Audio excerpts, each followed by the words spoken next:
Começando mais um episódio aqui. Como estão, meninos? Como vocês estão? Por aqui tudo bem? E aí, Nicole, você tá bem?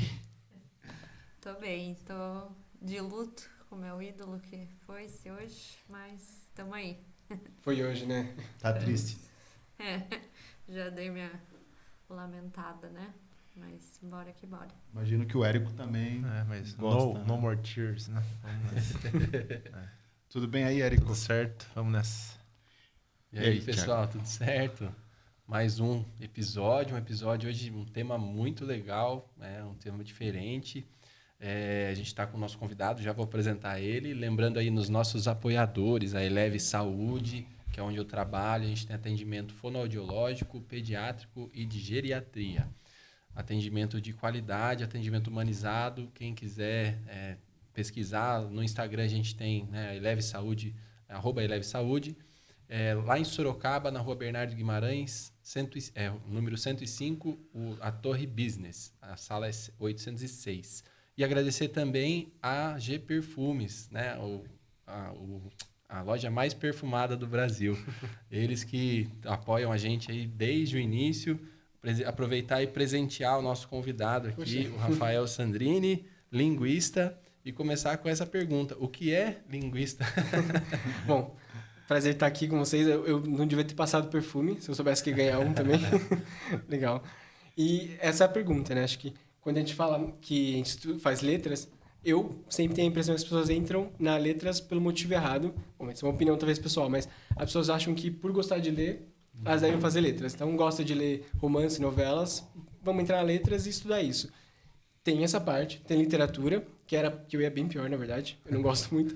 Mas tem um outro lado que eu só descobri quando eu entrei também, que é a ciência da linguagem, que é aí que a gente fala que é o linguista, né? O linguista, então, ele vai fazer o quê? Ele vai estudar a ciência da linguagem, a língua como objeto de estudo dentro de um ambiente social, contexto socioeconômico, político, tudo isso, mas principalmente analisar a língua como um fenômeno humano, cultural, e não, por exemplo, como se tinha até a impressão no começo do século XX, assim, de como uma coisa externa a gente.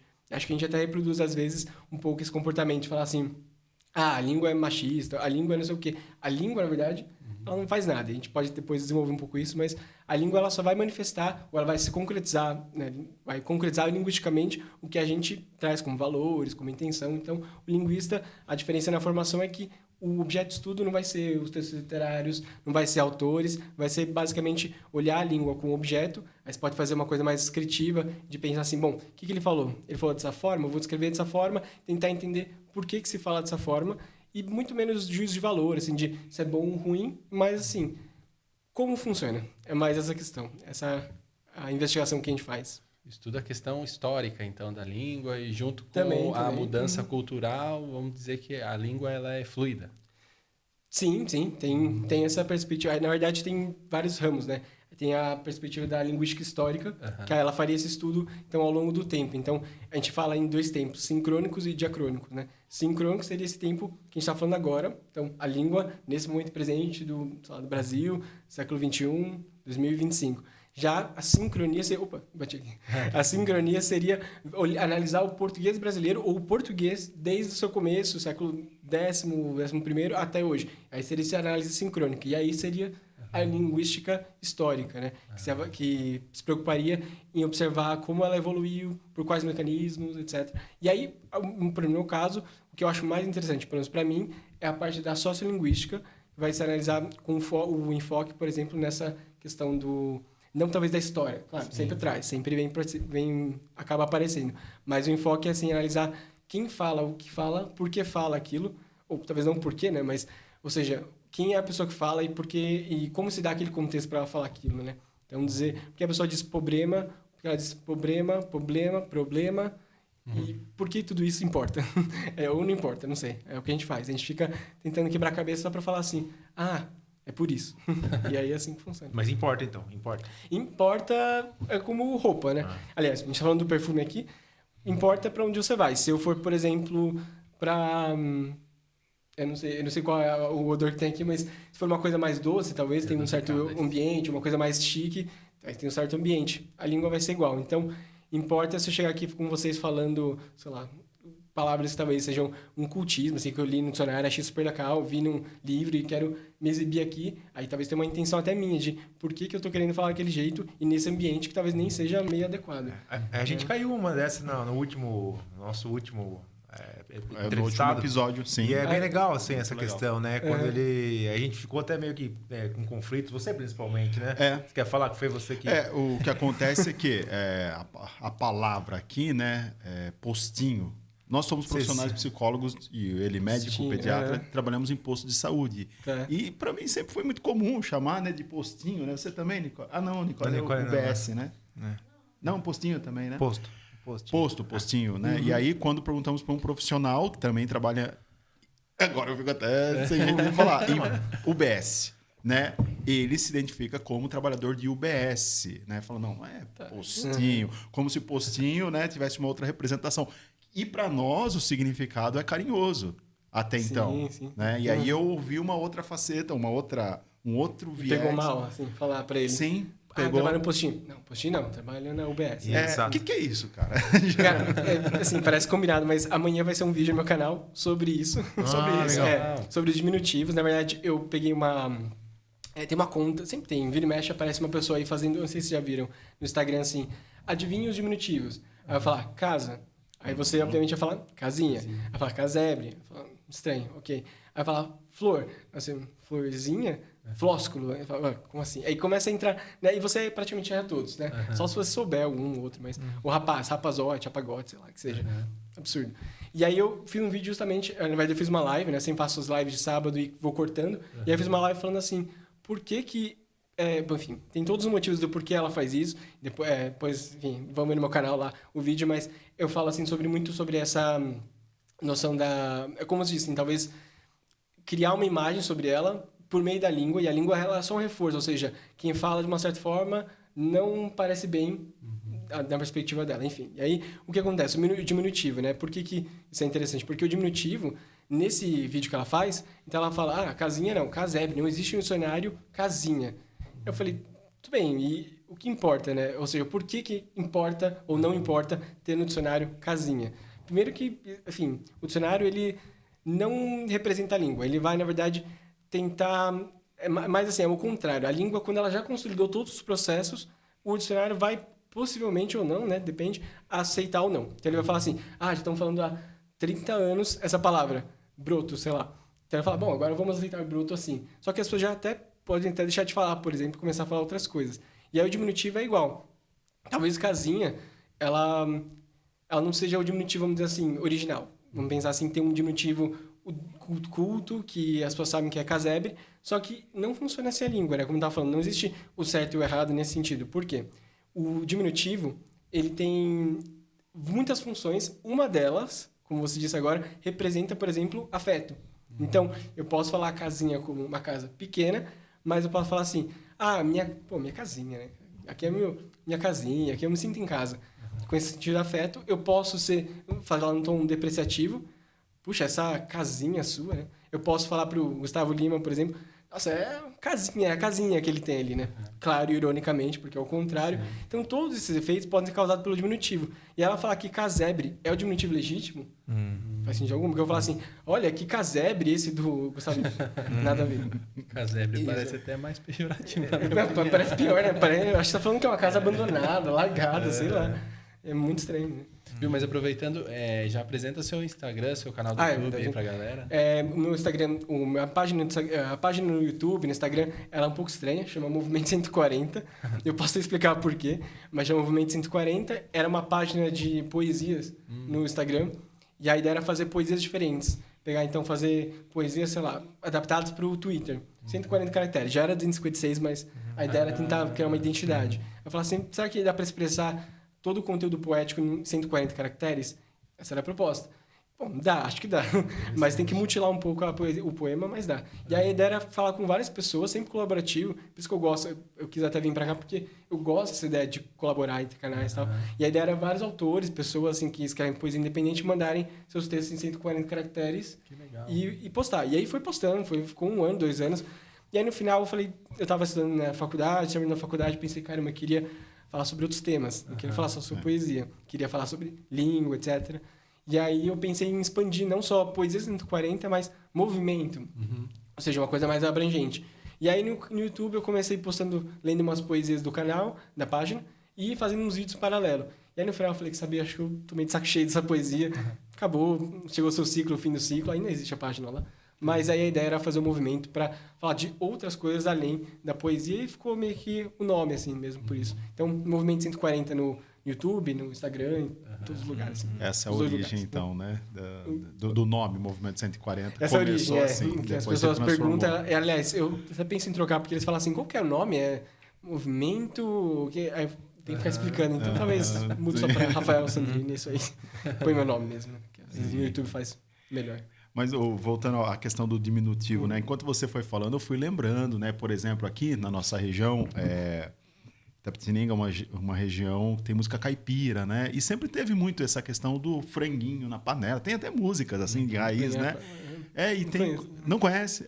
Mas questões, assim, muitas vezes relacionadas ao afeto, né? O diminutivo. Mas então depende de contextos também. Com certeza. A palavra, ela se transforma. Ela não é uma coisa, tipo, um objeto único.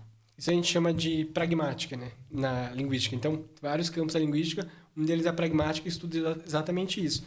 Eu falar casinha naqueles contextos que a gente viu é muito diferente. Eu falar postinho naquele contexto parece que foi diferente.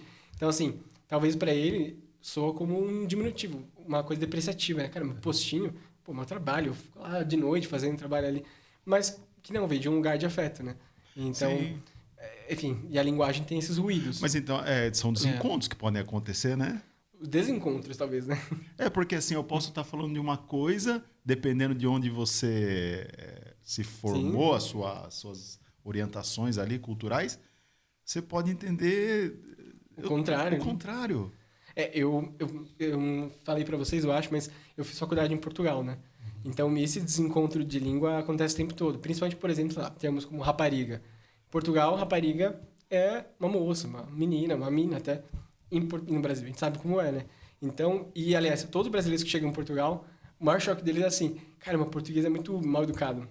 Nossa, eles são grossos, eles são secos, porque eles têm uma outra forma de expressar a cordialidade deles, cortesia deles é um pouco diferente. O brasileiro é assim, eu preciso ser solícito, eu vou sempre deixar bem claro que eu estou sendo bem solícito e bem cortês, né? Não quero parecer uma pessoa mal educada. O português, ele acha que, assim, a informação foi bem dada, foi bem dada. Não tem por que ele continuar marinando aquilo. Então, por exemplo, eu tive muita dificuldade em lidar com serviços lá. Pedi alguma coisa, aí eles falavam, beleza, está solicitado. Passava uma semana, 2 semanas, aí eu entrava em contato e falava, olha, eu estou com dúvida, né? Faz tempo que a gente falou sobre isso. Aí ele falava assim, mas já não pediu a primeira vez? Sim. Então por que está pedindo de novo? Porque eu estou com dúvida se passou, mas eu não falei que passou. Então, assim, eles têm muito essa questão de as coisas estão certas, é só esperar, vai acontecer. A gente tem também uma dificuldade, e eles podem entender de uma forma, uma suspeita, talvez assim, que pra gente é normal, essa confirmação e tudo mais, né? Então, com os professores tem essa relação, né? Um pouco diferente. Interessante, né? E você fez a faculdade lá? Fiz a faculdade. Na verdade, sim, meu caminho é bem torto. A gente estava falando aqui das tatuagens, elas representam um pouco esse caminho, talvez. Porque eu comecei fazendo... Eu achava que ia ser engenheiro, nada a ver. E eu fiz um curso técnico de informática, adorei fazer programação, mas aí eu entrei na Federal do ABC lá em São Bernardo, né? E aí eu comecei a estudar lá, não tinha que escolher um curso, fazer um bacharel de Ciência e Tecnologia Geral, e aí você começava a especificar o que você queria fazer. Aí nesse meio caminho eu fiz uma pesquisa lá de introdução, quando você entra na faculdade eles te instigam a fazer um projeto de iniciação científica, para sentir como é a pesquisa. E aí eu fiz em neurociência, neurociência com programação, enfim. E achei muito interessante e pensei, caramba, neurociência é mais legal que só programar. E aí eu comecei a tomar pau em cálculo, um pré-cálculo, e não passava. Eu falei, meu Deus do céu. E aí eu comecei a fazer só as de humanas, porque eu sentia que eu gostava, mas não conseguia muito entender por quê. Aí eu comecei a fazer as de humanas, comecei a ganhar nota, e as de exatas ficando para trás. E eu falei, meu Deus, o que eu tô fazendo? Aí 3 anos quase depois eu falei, vou sair daqui e vou tentar um curso bem fácil, tranquilo, e medicina. Por que não, né? Porque eu gostava de neurociência, acho que medicina deve ser mais para essa área. Aí, claro que não passei, né? Aí eu fiquei num cursinho lá, tentando resolver a vida, 1 ano. Aí eu, nesse meio tempo, fazendo terapia para não surtar, ou não surtar tanto, eu vi que tinha uma coisa lá que me chamava há um bom tempo. Falei, por que você ia tanto nas de humanas, lá na faculdade de exatas? Porque eu queria para esse lado. Só que eu tinha um bloqueio, assim, falar, pô, humanas... Eu achava que eu era inteligente, assim, né? inteligente, eu fazia exatas, né? Eu fazia matemática, física. Só que quando eu entrei realmente nas exatas e comecei a tomar pau, cálculo, e não entendia nada, ficava para trás. Aí eu vi que, enfim, existem formas diferentes de ser inteligente e talvez a minha não era aquela. E aí eu fui, assim, vou para letras.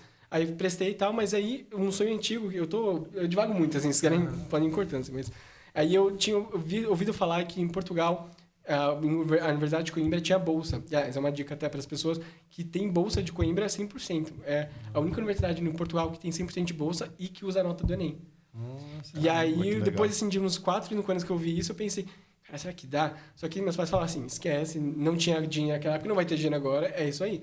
Só que eu falei, bom, essa bolsa 100%... Chama é uma possibilidade, assim, o não já tem. Aí eu passei na USP, enquanto isso, fazendo o processo de Coimbra. E aí deu certa nota, consegui, são 5 bolsas para o meu curso, e aí outras bolsas para cada curso tem limitado, né? E aí consegui a nota, fui para lá e todo ano tinha que fazer uma nota boa para manter essa bolsa, né? Que todo ano você tinha que pleitear ela de novo. E aí fui fazendo, aí terminei lá no curso. Nossa, na Universidade de Coimbra. Né? E as pessoas, assim, não sabem essa informação que tá lá, mas porque ninguém fala, quase. Né? Sim, obrigado por compartilhar. Né? Então, eu vou até pedir mais detalhes, assim. Sim. Como é que faz, assim? A pessoa faz o Enem, vai lá, se inscreve como se fosse o processo do SISU, não? Ela faz, exatamente. Ela faz o Enem normal, e aí, no mesmo período que ela se inscreve, eu não lembro se era o mesmo período, mas como ela se inscreve no SISU, ela vai no site de Coimbra e tentar uma calculadora, porque as pessoas não precisam saber todas as matérias, né? Porque aqui, como tem que saber muitas matérias e subir muita nota, fica bem difícil. Então, quem está em exatas tem que saber fazer uma boa redação. Sim. Quem está em exata ou em humanas tem que saber fazer o mínimo de matemática. Lá só conta a nota das suas áreas. Que legal. Então, humanas, o meu era humanas e redação. Aí tem uma calculadora no próprio site de Coimbra e mostra lá, vem aqui, põe lá as suas notas e vê quanto tá. Tem que dar no mínimo 16, porque eles fazem português. Não sei, uma escala de 0 a 20. Então, as notas lá, assim, eu tirei 18. O que é 18? 16? O que é? Enfim, é 0 a 20. E aí tinha que ter no mínimo 16. Tendo 16, você está pleiteando a bolsa.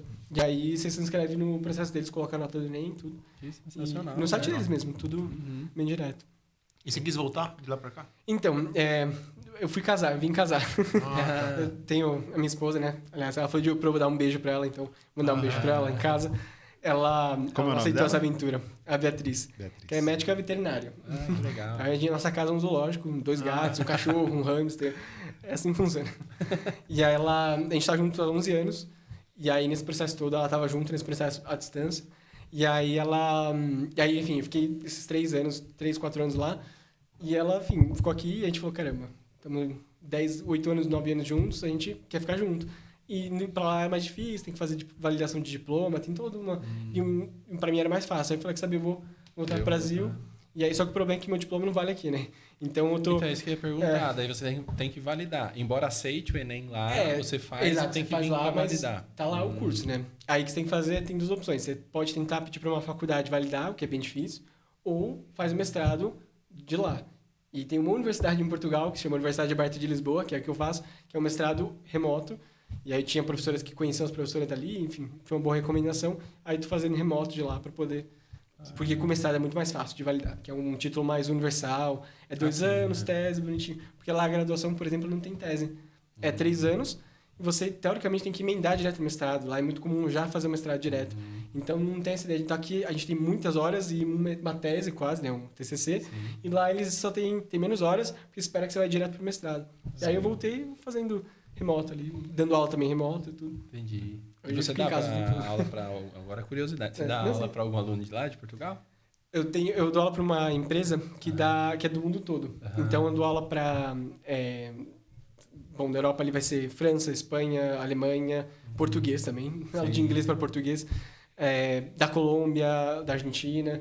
Porque é o que eles mandam para mim. Falam, esse aluno quer aprender inglês, você tem horário, se eu tiver horário, eu faço com ele. A gente então, é para funcionário de empresa. Então, a empresa precisa contratar, precisa que você fale inglês, contrata o serviço da empresa para qual eu trabalho, e aí você escolhe o professor, naquele esquema bem, assim, vê o perfil, vê se você gosta, vê a avaliação dele, e aí eles escolhem, aí eu vou fazendo as aulas com eles.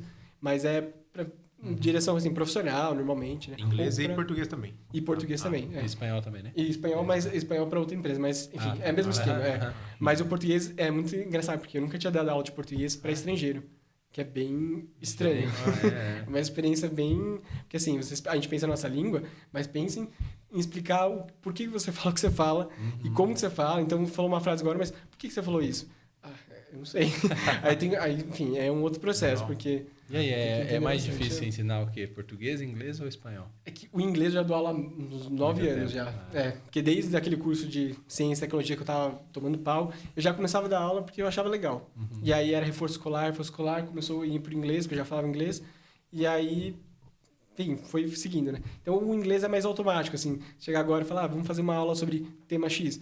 Provavelmente já dei algum momento, então tá mais na boca. Agora, o português, eu tive que criar método, tive que entender muito hispanohablante, né? A maior parte deles são hispanohablantes. Tem, por exemplo, um escocês que fala português, está no Rio. Tem um francês que vai para o grupo Carrefour trabalhar no Brasil e tem que ficar em São Paulo por um tempo.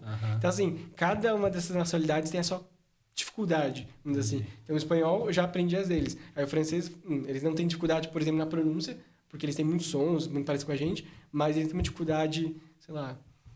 não sei, palavras, esse vocabulário, assim. Mas os hispanohablantes, eles, dominam o vocabulário perfeitamente, né? Até porque tem 90% de semelhança de palavras, né?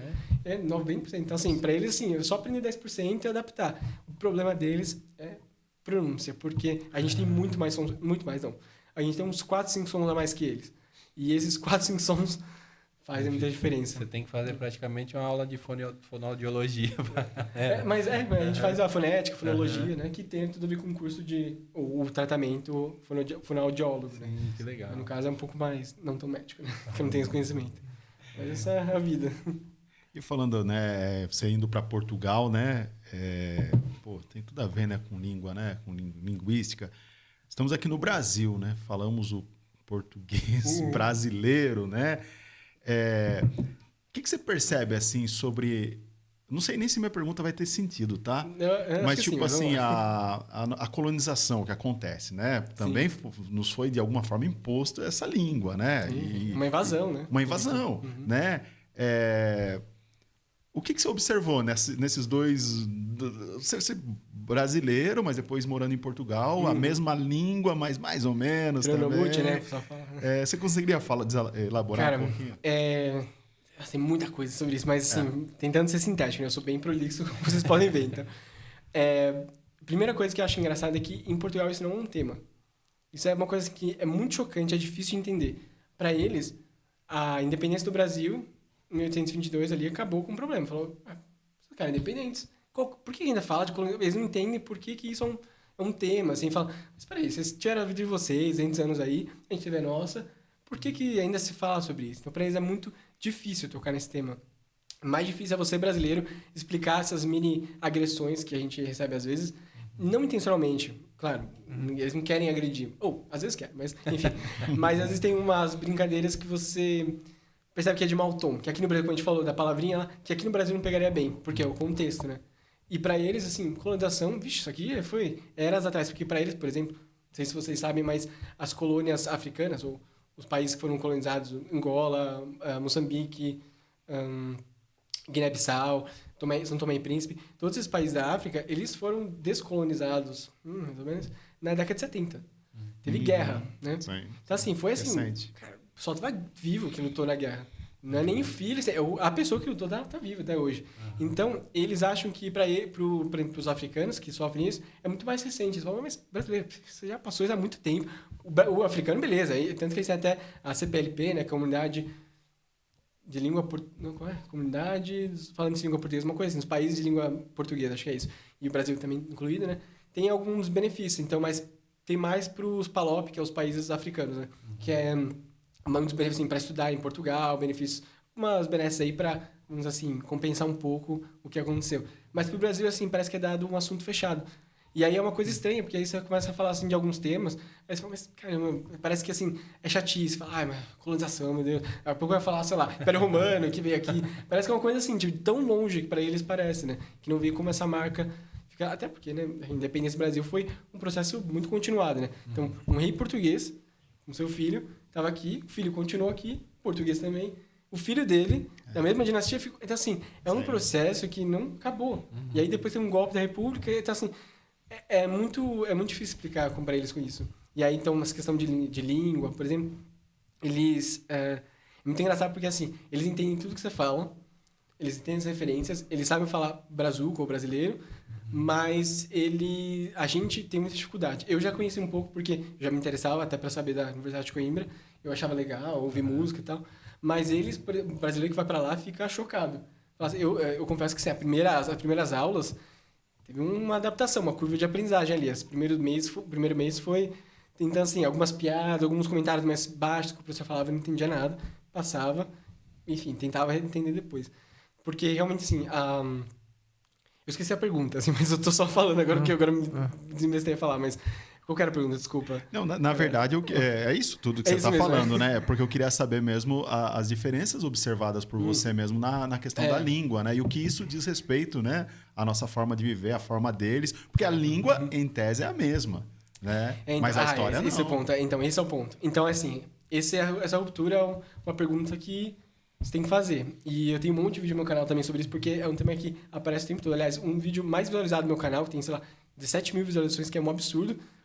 Não corresponde ao meu canal, mas porque foi bem na época que aconteceu isso, foi aquela questão do Lucas Neto, não sei se vocês viram, mas o Lucas Neto, que faz conteúdo para criança, Sim. Ele é muito popular, assim, a gente não tem ideia do quanto ele é popular.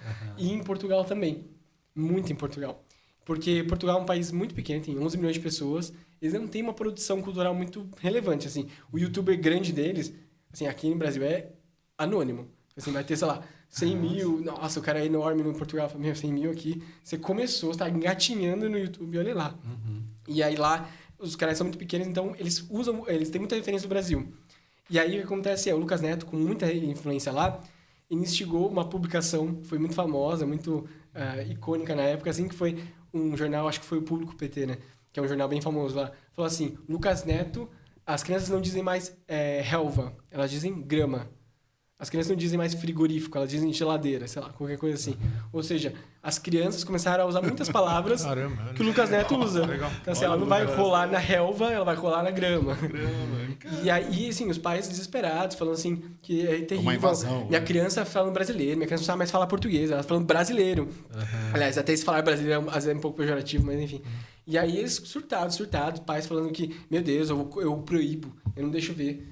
Coisa do Brasil, assim. Que é um absurdo. E aí surge a questão. Ué, mas não era tudo português? Então, assim, pra gente criar, por exemplo, o português é a quinta língua mais falada do mundo e é a segunda língua mais falada do Hemisfério Sul. Só perde pro espanhol, né? Obviamente, porque tem muito país. Né? Sim. Mas, assim, para esses números e para a relevância do português no mundo, porque as pessoas que aprendem português não aprendem português europeu. Até porque falta muito material, falta muito... Eu dou aula de português e às vezes eu tenho que ensinar um pouco o português no contexto europeu. Porque é um espanhol que está trabalhando em Portugal e ele fala assim, eu preciso entender como os portugueses falam. Não adianta eu te ensinar para ele o português brasileiro. Eu não faço sotaque, mas eu ensino, essa palavra você fala assim, essa aqui você fala assim. E aí, todos os estrangeiros que aprendem vão para o Brasil. O Brasil é milhões de vezes maior que Portugal em termos de relevância. Não é nem diminuindo, é fato. Até na Europa, Portugal não tem um peso muito grande econômico, cultural. E aí o que acontece é que eles ficam... Então, assim, eu fico pensando, eu queria perguntar para eles, para essas pessoas que ficam desesperadas, mas se é a mesma língua, por que proibir, então, a criança... Qual o problema de falar grama? É só mais uma variedade, né? Ou se não é a mesma língua. Então, se não é a mesma língua, porque aí eles ficam assim, brasileiro tem essas ideias de querer... brasileiro, assim, tem umas teses no Brasil, o professor Ataliba Castilho, eu tive aula com a aluna dele na USP, e ele tem uma teoria muito arrojada e muito pioneira no mundo da linguística. E ele defende, assim, a linha dele é um pouco mais em defesa que o português brasileiro já se diferenciou o suficiente para se chamar de outra língua. Só que isso é uma coisa muito política. Não tem argumento linguístico suficiente para dizer se uma língua é uma língua ou um dialeto. Por exemplo, o espanhol e o português. São duas línguas? Ou são dois dialetos latinos? Sim. Eu falei para vocês, tem 90% de semelhança de palavras.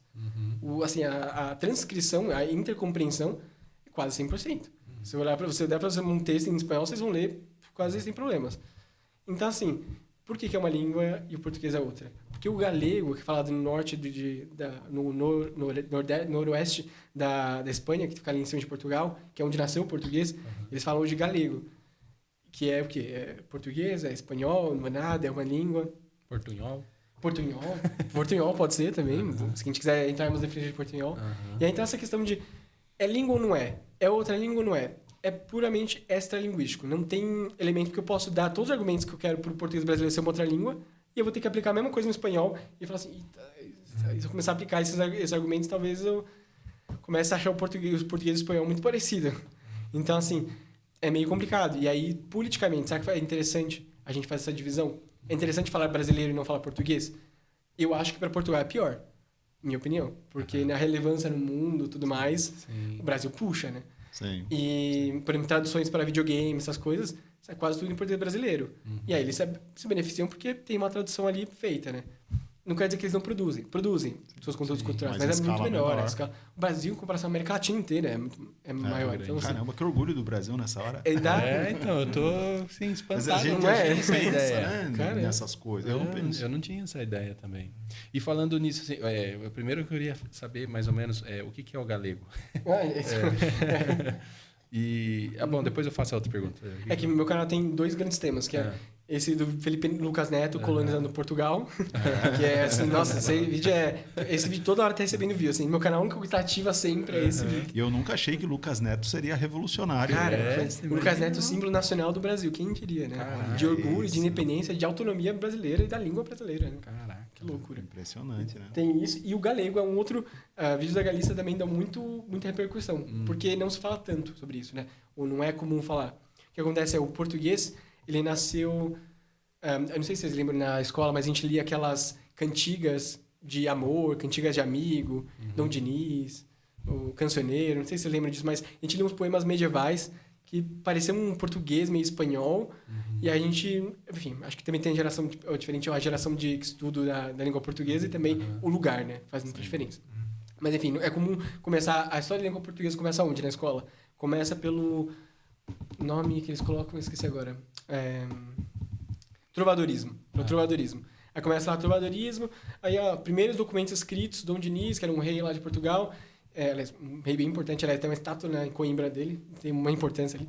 E aí ele escreveu, ele tem uma coletânea que é um cancioneiro, que é praticamente tudo que era escrito em português de Portugal naquela época, ele conseguiu registrar ali, que é o que a gente tem de registro, né? Porque pessoa pobre, analfabeta, camponês não escrevia, né? Então a gente só tem registro do rei. É aquilo que a gente falou da foto da língua, né? Que língua que a gente conhece? A língua que o rei escreveu, não o que se falava, enfim. E aí, nessa época, começou uma fala, um romance, que a gente chama de essa língua romance, é uma língua derivada do latim, que ainda tem um traço latim, porque o latim ele foi ainda usado como língua culta, vamos dizer assim, igual o inglês hoje. Vou falar com alguém, eu vou falar em inglês. Vou escrever alguma coisa, vou escrever em inglês. Era o latim, né? Então, as camadas cultas, as elites usavam o latim. Só que em alguns pontos da Europa, porque o Império Romano era muito grande, começaram algumas línguas a se desenvolver um pouco. Lembrando que teve uma ocupação árabe por quase 800 anos. Não, por 800 anos, quase um milênio. Na Península Ibérica, que é Espanha e Portugal, muito mais na Espanha, teve o Califado de Córdoba ali na Espanha, então ali era literalmente árabe. Falava-se árabe, escrevia-se poesia em árabe, música em árabe, e aí começou a misturar um pouco de árabe com um pouco de latim, um latim vulgar, que não era o latim da elite, ou seja, era um latim que não se escrevia, só se falava. E aí esse latim começou a se diferenciar em algumas partes. Umas partes virou catalão, umas partes virou espanhol, e outras partes virou o que era o português galego, que é no norte de Portugal, acima do Rio e do Minho, e o que hoje é chamado de Galícia, que é parte da Espanha, teoricamente. Bom, politicamente é parte da Espanha, né? Mas culturalmente talvez não sei. E aí começou o português ali. E aí o português começou a descer, e quando ele chegou no eixo Coimbra-Lisboa, ele passou por algumas outras mudanças, e até tem uma questão de algumas elites meio que tomarem para si essa língua, até como Portugal recém-formado, no século XII, essas elites, esses nobres começaram a tomar essa língua como a forma deles falar que é a língua portuguesa galega, qualquer coisa que era nessa época, em detrimento ao que se falava no norte, que era onde começou. E aí começou uma certa diferenciação. Então tem em Portugal um eixo bem claro que é Lisboa, que é no sul, até Coimbra. Esse é o que a gente chama o eixo sul, centro-sul, que é onde fala a variedade do português europeu, se a gente for pensar, é aquilo. O português formalizado ao longo dos séculos foi ali. E aí o norte de Portugal fica meio esquecido, mas é a origem dele. O norte de Portugal e essa parte da Espanha é onde começou. E aí esse galego, ele foi ficando assim, não era parte de Portugal, então o reino de Portugal não integrou ali a Galícia, mas eles falavam esse português começou, meio proto-português, português medieval, sei lá. E eles ficaram lá e eles foram dominados pela Espanha. E aí com a dominação política também tem uma dominação cultural. Então fala assim, você vai falar minha língua, pelo amor de Deus, né? Vai falar a sua língua, que absurdo. E aí ao longo de muito tempo, o galego meio que foi colocado em segundo plano e não lhe foi dada a oportunidade de ser escrito. E aí, quando a língua não é escrita, em sociedades que vêm da Europa e que são sociedades predominantemente grafocêntricas, ou seja, tem a escrita como centro, ou seja, só é cultura sem língua. Como que a gente mede história? História é a partir da invenção da escrita. Então, isso é um conceito europeu, né? Porque não necessariamente os povos nativos do Brasil tinham sua história, muito bem obrigado, não precisava escrever isso aí. Mas os europeus colocaram que, assim, cultura só vale ser escrita. E aí, o que acontece? Galícia não tinha uma cultura muito escrita, não quer dizer que não tinha sua cultura. Por muito tempo, não foi escrita, domínio espanhol, e aí começou muita influência do espanhol. Então, já começou uma mistura ali. E aí, hoje em dia, por exemplo, no século XX, durante a ditadura do Franco, teve a Guerra Espanhola, no começo do século XX, por exemplo, aí perto da Grande Depressão, 29, o Franco, o ditador lá que se estabeleceu ali, autocrata, se estabeleceu ali na Espanha, ele determinou que era proibido as línguas da Espanha que não fossem a Espanha. Porque aí tem muitas línguas. A Espanha a gente não sabe quanto ela é quebrada. Tem o catalão, na Catalunha, que era um reino próprio, que fala às vezes que é independente, e aí a Espanha fala, cala a boca, então, aí prende presidente. Aí tem o País Basco, que é uma zona que não fala... O basco, a língua basca, chama euskara, euskera, é uma língua que a gente nem sabe de onde vem. Porque ela não é nem latim, não tem nada a ver com essas línguas. Porque ela não foi nem dominada pelos romanos, porque ela ficou numa montanha isolada lá, e os romanos não chegaram. Então eles têm o seu próprio... Eles tinham movimentos até chamados de terroristas, porque eles queriam sua independência. Era uma ditadura que falava você não tem direito de ser você e falava o que você fala. Então eles lutavam. E aí eram os terroristas do norte. E aí tem um monte desses focos de língua na Espanha, um deles é a Galícia. O Franco, ele era galego, então ele pegou mais leve. Mas mesmo assim, o que acontece? Não teve produção escrita da Galícia. E aí, o que virou? Ninguém sabe dizer. Aí virou o quê? O galego, hoje em dia, tem um estatuto de língua. É uma das línguas oficiais cooficiais da Espanha. Mas é uma língua ou é português? Porque começaram juntos, eles eram a mesma coisa. Mas politicamente separou há muito tempo e aí cada um tem um caminho um pouco separado. Mas mas não é portunhol, então fala misturado. E aí, por exemplo, tem 2 movimentos lá. Alguns falam assim, olha, a gente é galego, língua galega, nossa coisa própria, temos mistura de espanhol, mas é galego. Outros falam assim, a gente é português. E é um movimento bem forte na internet. Talvez na população, talvez não tanto, mas na internet tem até um canal que chama Televisão Nós, e ele eles começaram, desde a década de 90, começar a sistematizar o galego. Assim, como que escreve galego oficial? Começaram a escrever, produzir livros. Escrever em galego padronizado, vamos dizer assim, normatizado. E aí eles fazem essa produção cultural na internet, e eles vão lendo, e se vocês colocarem depois para ver, assim, você fala, cara, é um português meio com sotaque, assim. Eles falam, gente... Aí fala, mas gente, né? Normal, igual. É muito parecido. E acho que até mais parecido, talvez, com o português brasileiro na pronúncia, mais aberta do que o europeu. Mas, enfim. E aí eles reivindicam, por exemplo, que assim, eles têm uma linha de que vale a pena a gente ser português. Porque se a gente se integrar no mundo lusófono, a gente vai ter Brasil, a gente vai ter Portugal, vai ter Moçambique, Angola. Cara, é uma cacetada de gente. Só Brasil, 220 milhões. Angola, 50, 40 milhões. Moçambique, um pouquinho mais. E Portugal mais 10, assim. Então, é um mundo que dá um suporte para eles, porque para eles vem com uma forma de ser independente. Assim, se a gente falar que é português, a gente tem todo o abraço do mundo lusófono para a gente. Ou seja, tem como ensinar... Porque o que eles fazem hoje? Não se ensina galego. É língua de família, é língua que se aprende com seu avô, sua mãe, e não usa mais se você vai para Madrid ou coisa assim. E aí, o que eles fazem? Aprendem português. Eles falam assim, vamos fazer curso de português para entender a nossa própria língua galego. Então, será que é português? Não sei. É tudo muito político. Porque determinar se é ou não vai determinar os rumos políticos da autonomia da Galícia, né? Caramba, falei demais, assim, mas... Importante, uma aula, então, assim... E os sotaques, cara? Você percebe quando você conhecia Itapetininga? Já veio pra cá? Você já sentiu o nosso sotaque? Cara, você já percebeu o nosso sotaque aqui? Eu reparo algumas coisas, né? Tipo o quê, mais ou menos? Um OC, assim, um R retroflexo, que é um né? Um pouquinho puxadinho, às vezes ele vem, assim... Ele tem as características do Oeste Paulista, assim, típico, né? Claro, deve ter as especificações, mas eu não conheço, então não vou nem me arriscar. Mas eu morei em Votorantim por 4 anos, em 2002 a 2006. Então, eu já conhecia um pouco essa região, Sorocaba, a gente ia no shopping em Sorocaba, mas era muito pequeno, então, sei lá. Mas eu conhecia um pouco disso, assim, só por isso. Mas tem umas palavras que vocês falam, assim, daqui que... Ontem eu lancei um xé, cara. Fazia muito tempo que eu não falava xé. Eu falei pra você ontem, eu falei... Não lembro o que eu falei. E o xé é curioso, né? Porque ele é diferente de um xé que vem do Sul, né? Do Rio Grande do Sul, né? Um tchê. É outra coisa. Tchê, né? Aqui, né? E tem vários sentidos. O que é o tchê? Não, ontem eu acho que eu não sei o que eu falei. Xé é como se fosse duvidando, né? Tipo, é uma forma... Deve pra você duvidar, falar xé. Tipo, xé. Mineiro. Tipo... Não? Tipo isso. Então, o Xé é muito curioso, Rafael, porque ele pode ser uma dúvida, né? Então, eu vou dar uns exemplos aqui, eu vou fazer uma aula aqui agora, tá, né? O Thiago, o Érico chega aqui e fala, né? Tipo, mano, eu corri 20 quilômetros. Xé! Né? Isso eu tô duvidando, né? Ele fala, não, 20 mesmo, né? Tá aqui, ó. Mas pode ser também uma negativa. Uma negativa, né? O Thiago falou, o Érico, de novo, o exemplo, ele fala, vamos correr 20 km? Xé. Não vou. É um não. Então, é uma dúvida, é uma negativa e tem mais um xé também. Tem vários sentidos. Tem mais ainda? Dá. Xé, mano, como se eu fosse complementar a frase também. Né? Por exemplo, assim, e aí, como é que, sei lá, você vai hoje no... mas é daí mais pra negativa mesmo. É negativa, né? Mas tinha mais uma que eu não Não, mas tem lembro, vários sentidos que a gente usa. É que na hora da expressão você nem percebe. Só que no Sul, eu imaginava que veio, né? Meio que do Sul, assim, porque eles falam... Mas é engraçado que é só a gente que fala, né? Eu não sei. E é interessante, quando eu fui fazer faculdade... a gente solta espontâneo. Hoje eu tô mais controlado para mim é mais um vício de linguagens. Mas quando a gente estava na faculdade, eu falava, e os meninos que moravam comigo, eles olhavam, o que você está falando? Xé, né? Não é tchê, mas... Xé. É engraçado, né? Mas afinal, né? Essa pergunta aí, o que é esses dialetos? O que é isso, cara? É dialeto isso? É sotaque mesmo? O que é? Então, a gente vai entrar de novo naquela questão. O que é aquela coisa? Mas né? só assim, comentando um pouco desse... O tchê, pode ser que venha do tchê, não sei. Pode ser, tem que ver assim... É bem difícil de determinar. É umas coisas que... Não é que eu odeio fazer, mas assim, que me irrita porque eu não consigo chegar na resposta. E às vezes a linguística, a ciência tem muito disso. A ciência é assim. Você fala assim, vou investigar. Aí você chega e fala assim, não sei. Isso.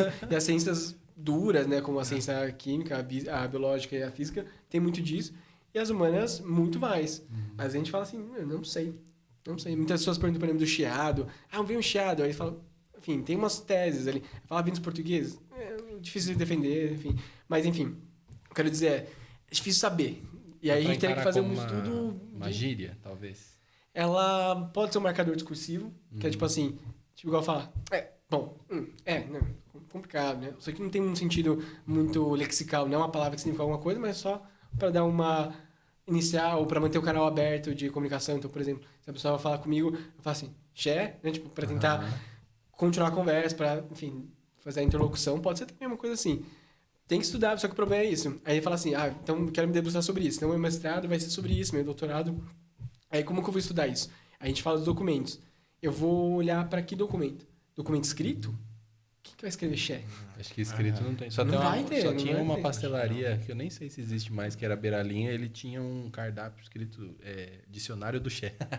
Aí tinha vários tipos de xé, por isso que eu falei, mas é que eu não lembro. A gente vai conseguir voltar ali, sei lá, década de 30, 40, se for muito legal, mas antes disso, branco, porque a gente não tem gravador.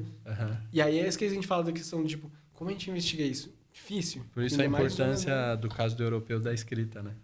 A escrita é uma forma, mas que escrita também, né? Porque imagina, a Petininga deve ter seus documentos escritos desde o século, sei lá, 17, 18, não sei, quando começou um domínio de fato aqui, né, em português. Mas deve ter algum escrito, mas que escrito que tem? Então, o que escrito que a gente conhece de Portugal para falar da história da língua portuguesa? Que o rei escreveu lá. Mas no nível assim comunitário, né, as palavras elas dizem respeito também a um lugar de pertencimento, né? Por exemplo, citando Racionais, né?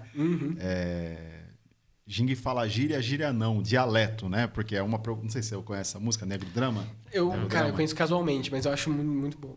Mas então, eu não conheço muito. Tem essa parte assim, né? Que o Brau tá descrevendo, né? De um filho ali, que o pai tá preocupado, a família tá preocupada, porque, né, ele começou a ouvir Racionais, começou a ouvir rap, né? E aí tem esse questionamento, e aí o Brau, ele coloca como a família falando, né? Tipo, que não é gíria, né? Dialeto, né? Até nisso já tem uma diferença seria mais ou menos isso, né? Do jeito que interpreta, né, uma coisa, né? Mas isso diz respeito. Você chega numa comunidade, ali você vai ter toda uma forma de entendimento. Sim. Que às vezes, como aconteceu com você em Portugal, né? As mesmas palavras têm outros significados. Mas isso é uma questão afetiva, será? Não sei se foge se entra mais no campo da psicanálise lacaniana. Né? Não sei. O que são essas palavras, assim, que... Mas a outra coisa que vai se transformando, o Xé, eu acho que já vai morrendo, né? Se não for morre. Cara. Sofre muita pressão do que é do formal. Assim. Não escuta muito falar, assim. Tipo, na ferinha do rolo que eu vou, o pessoal fala ainda, mas assim... tipo, mas são as pessoas mais velhas. Vai morrendo. Mas em Tapetininga é forte, o Xé, o louco. Tem questão assim, se ele tem estigma ou não, né? Se as pessoas verem isso como uma coisa ruim, tipo assim, pô, é o velho, ou é do campo, começar a ter um estigma... Tem algumas pressões para aquilo deixar de existir, né? Como o galego. Sim. Então, como... Enfim, muitas formas de falar, né? Porque aí... Nossa, desculpa se eu tô não, mas eu acho fascinante, muito, cara. Assim. Eu quero responder que você falou do dialeto lá da gente. Eu quero falar sobre isso, que é bem interessante. Porque, só para colocar mais um ingrediente no caldeirão aí, né? Porque qual seria a língua portuguesa no Brasil oficial? É o qual?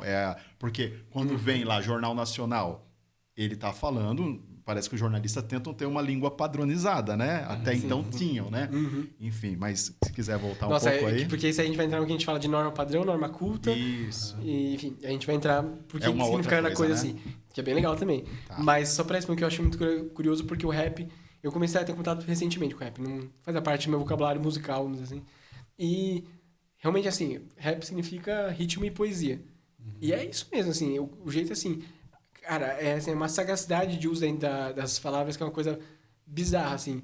Porque a gente fala, assim, de pessoas leigas no sentido de não saber tecnicamente o que elas estão fazendo, como um poeta, uma pessoa que nunca estudou essa teoria literária. Fala assim, ela não sabe por que ela causa aquele efeito, mas ela intuitivamente é tão sensível a esse tipo de a coisa artística que ela consegue entender de outras formas, que eu... Assim, meu único forma de entender é explicitamente, é estudo, é coisa bem mecânica, vamos dizer assim, talvez, e que as pessoas têm mais sensibilidade, por exemplo, quem faz rap ou quem faz poesia, enfim, consegue perceber de uma forma mais intuitiva. E aí, quando você explicita, quando a gente analisa lá no Enem, igual, teve até só um comentário, teve uma questão do Enem, acho que ano passado, foi uma canção do Caetano Veloso, e aí foi muito legal, porque a esposa dele fez um vídeo falando assim, e aí, qual que é a resposta? Aí ele...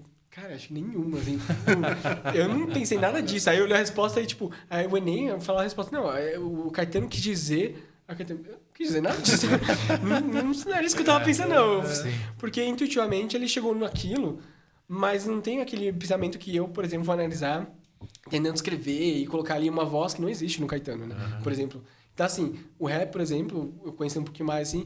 É uma sensibilidade de uso da palavra, da língua, que é muito legal, assim, é muito, muito fascinante de usar. E aí você falou, a gente estava falando sobre gíria e dialeto, né? É. E aí, por exemplo, intuitivamente ali, é o Brown que canta essa... É o Brown. Ele quis estabelecer, assim, ele quis teorizar, né? Ele quis estabelecer o que é a diferença entre gíria e dialeto. E que não é que está errado ou certo, é só, sim, é uma definição que é possível para diferenciar as duas, porque elas têm diferença. E aí ele decidiu fazer a sua teorização, que talvez outros autores não discordem. Então, gíria. A gíria, ela é um código que, como você falou, de pertencimento. Ela vai marcar um pertencimento. Então, gíria é um código secreto. Só sabe a gíria quem participa daquela comunidade. Então, você chegar de uma comunidade em São Paulo, uma comunidade no Rio de Janeiro. Ainda tem diferença entre elas, mas vamos pensar genericamente. Nossa, é verdade. Eu vou chegar... Aí, João... Isso aqui... Primeiro que eu não vou nem saber usar de uma forma que parece natural em São Paulo. Se eu chegar assim no Rio de Janeiro, eles vão falar, cara, esse código não é daqui. É igual eu chegar com um terno, subindo o morro de terno, assim, eu tô aqui pra reunião, assim, entendeu? E aí a mesma coisa eu chegar com qualquer roupa pra uma reunião de negócio, eu falo, não, isso também está inadequado. A língua é a mesma coisa. Aí o cara chegar falando com um gíria de São Paulo e fala assim, claramente você não é daqui. Você não pertence. Isso aconteceu comigo. Eu tava no Morro dos Macacos, né? E aí eu tava subindo o morro, um trabalho voluntário lá que a gente tava fazendo. E aí eu cheguei numa banca assim... Uma banca, né? Outra gíria também. Cheguei na banca e eu falei, ei, mano, tudo bem? Mano, foi bem assim o movimento corporal. Até, mano... Estranhamento, mano. Você é paulista, né? Falou assim. Aí eu falei, eu sou. Não, aqui não é mano. Daí acho que era... É brother, não sei, nem me lembro, assim. Ixi, ali tinha uma outra forma. Tipo, não falavam mano. Exato. E pra gente, assim, não. Mano, como assim? Pô. Não fala. E aí, tipo assim, te entrega tanto quanto o seu boné. A gente tava falando de boné, assim. Então, o boné que você usa, te fala exatamente o que você é. Você fala, mano, fala, já sei quem você é, já sei o que você não é, já sei se você entra ou não aqui. Tem essa questão. Caramba, né? Olha quanto revela, a gente nem percebe, né? E naquele mini segundo, naquela fração de segundo que você falou, então a gíria é um código secreto que marca esse grupo. Fala assim, então você pertence aqui ou não.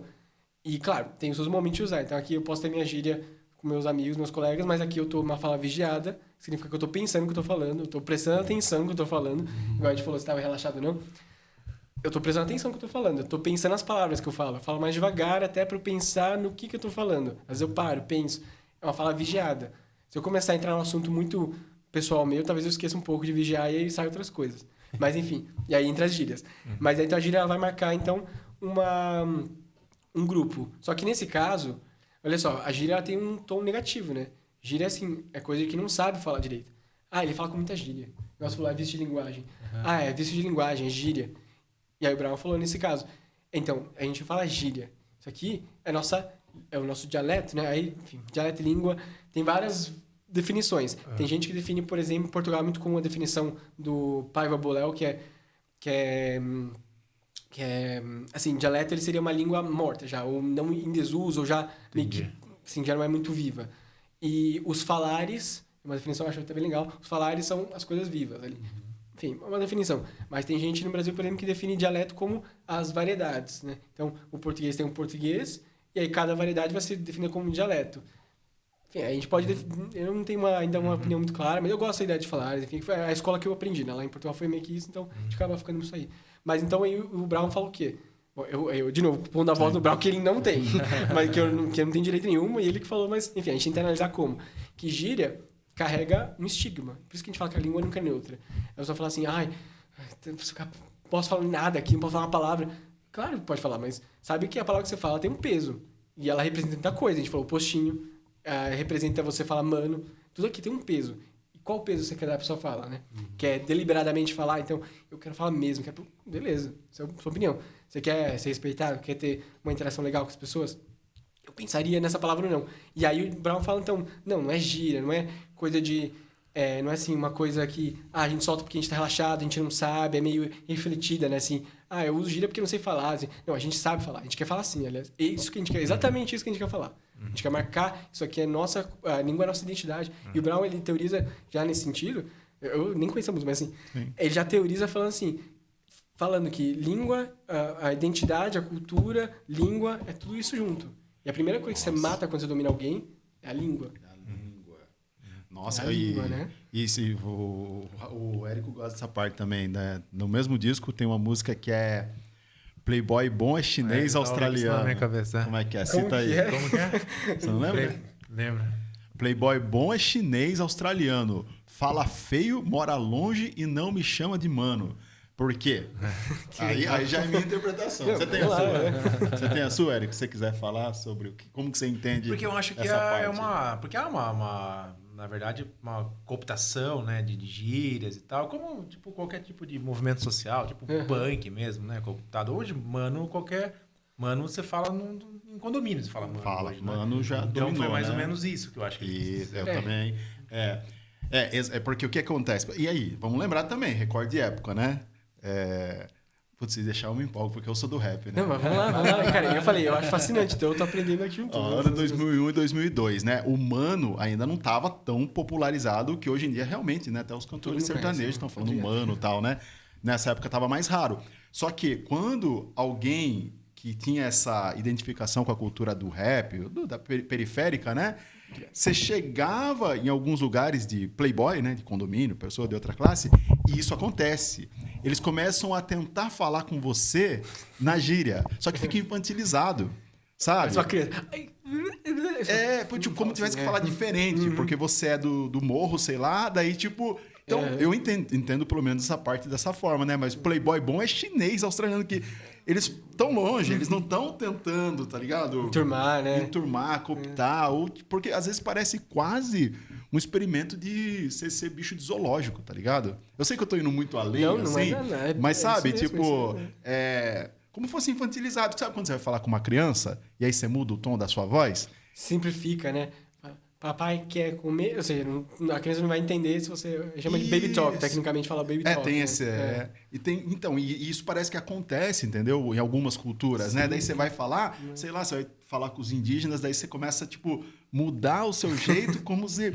Então, tipo, isso é um pouco aversivo, me parece, sabe?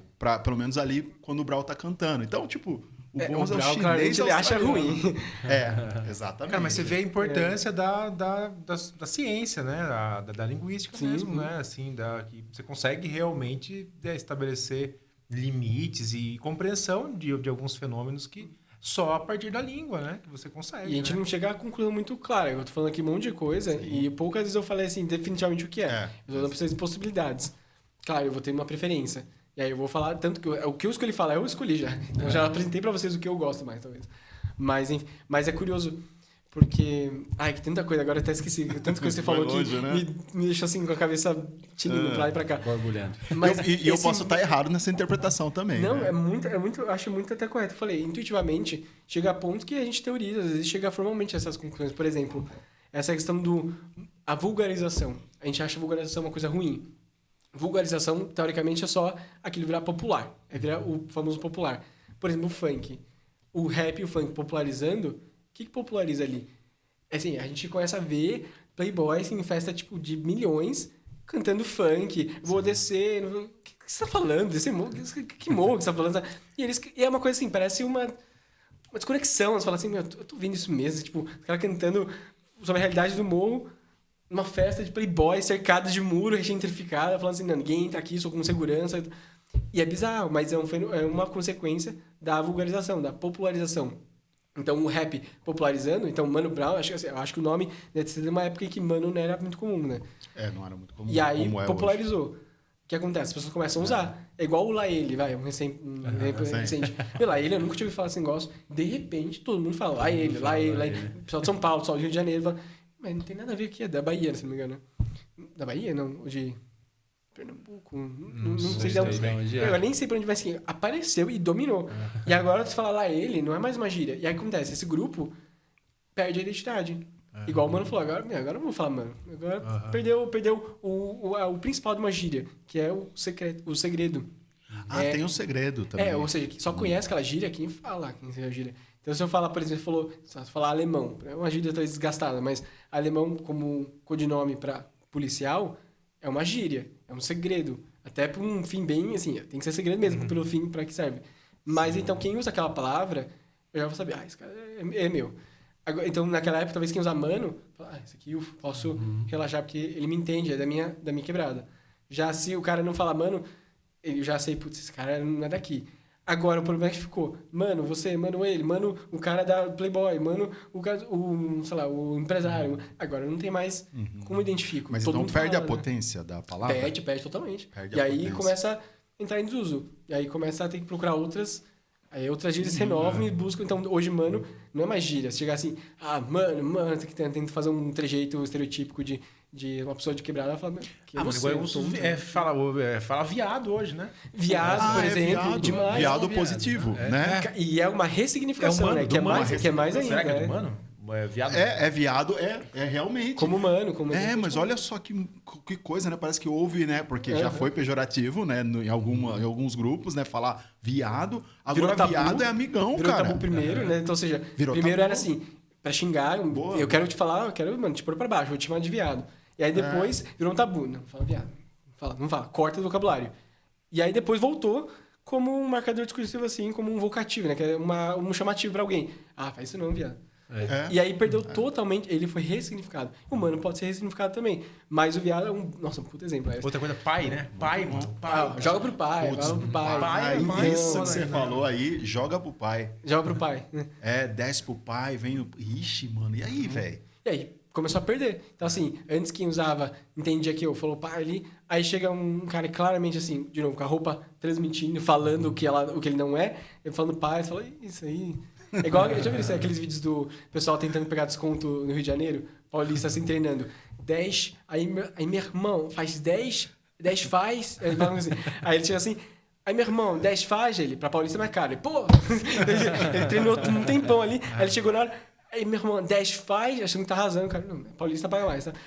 Como ele soube? Né? Porque sabe. Quem faz parte da comunidade linguística, natural, a gente fala, sabe quem não é. Sabe. Nossa, e essa questão da globalização em si, internet, ela vem a dificultar dificultar essa questão, né, da formação das gírias e tudo mais, porque se você fala um negócio, explode, né? Que nem essa questão do viado, do pai, do... Lá ele principalmente, né? Então você acaba com regionalismo, entre aspas. E globaliza, né? Globaliza, assim, explode absurdamente. E aí tem que buscar outra, assim. A solução não serve mais esse código. Mas isso que é legal, né? Que vai se recriando, né? Sim. Renovando. Tipo, porque realmente a hora que você vai ver, esse exemplo foi perfeito que você falou, viado mesmo, ótimo, né, cara? Porque eu não tinha, eu percebi, mano, que já tá viado e tal, e, mano, de repente, ainda não deu pra cair no gosto, vai cair daqui a pouquinho também, né? Mas aí já surge uma nova forma. Vai aos poucos, né? Chega num lugar, chega em outro, mas vai chegando. Vai chegando talvez pelo que você falou da globalização. Faz mais rápido, internet, né? Então, por um TikTok de uma pessoa do interior, sei lá, do Amapá, vai chegar no cara lá do sul, na fronteira com o Uruguai, vai chegar. E aí essa gíria lá, ele, por exemplo, vai chegando em todos os lugares que não deveria chegar, não deveria, assim, no sentido de não chegaria, né? Sim. E aí que você falou, então, realmente isso é um alcance absurdo, né? Né? É que o lá ele pegou um reino da quinta série, né? Aí a quinta série tá já dialoga com outras coisas. Porque pega um espírito também, né? Um espírito no sentido de uma intenção, né?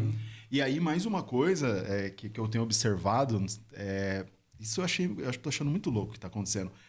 A linguagem do crime, ela está caindo... Porque antes a linguagem do crime, essa sim era mais sigilosa possível. Porque tem que ser um código, né? O que é? Tipo, chamar nas ideias, tabuleiro. Mano, tá caindo assim, ó. Exatamente. A galera tá falando, não, vamos chamar nas ideias e tal. E era uma linguagem muito específica de facções.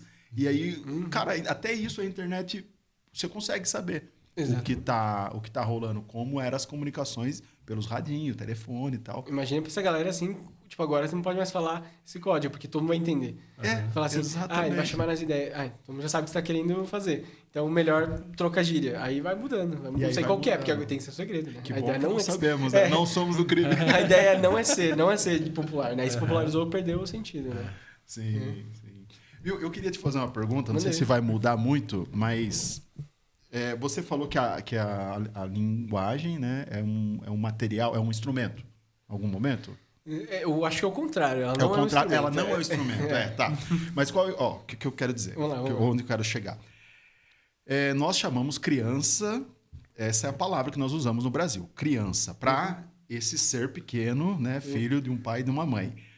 Os nativos chamariam de curumim, talvez?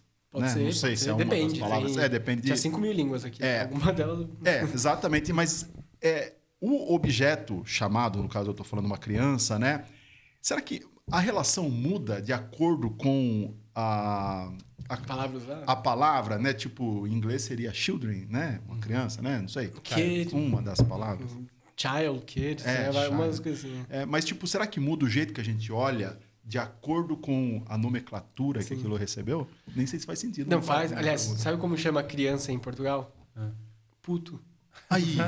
Os putos. Olha isso, velho. E quando você entra na faculdade, você é um puto.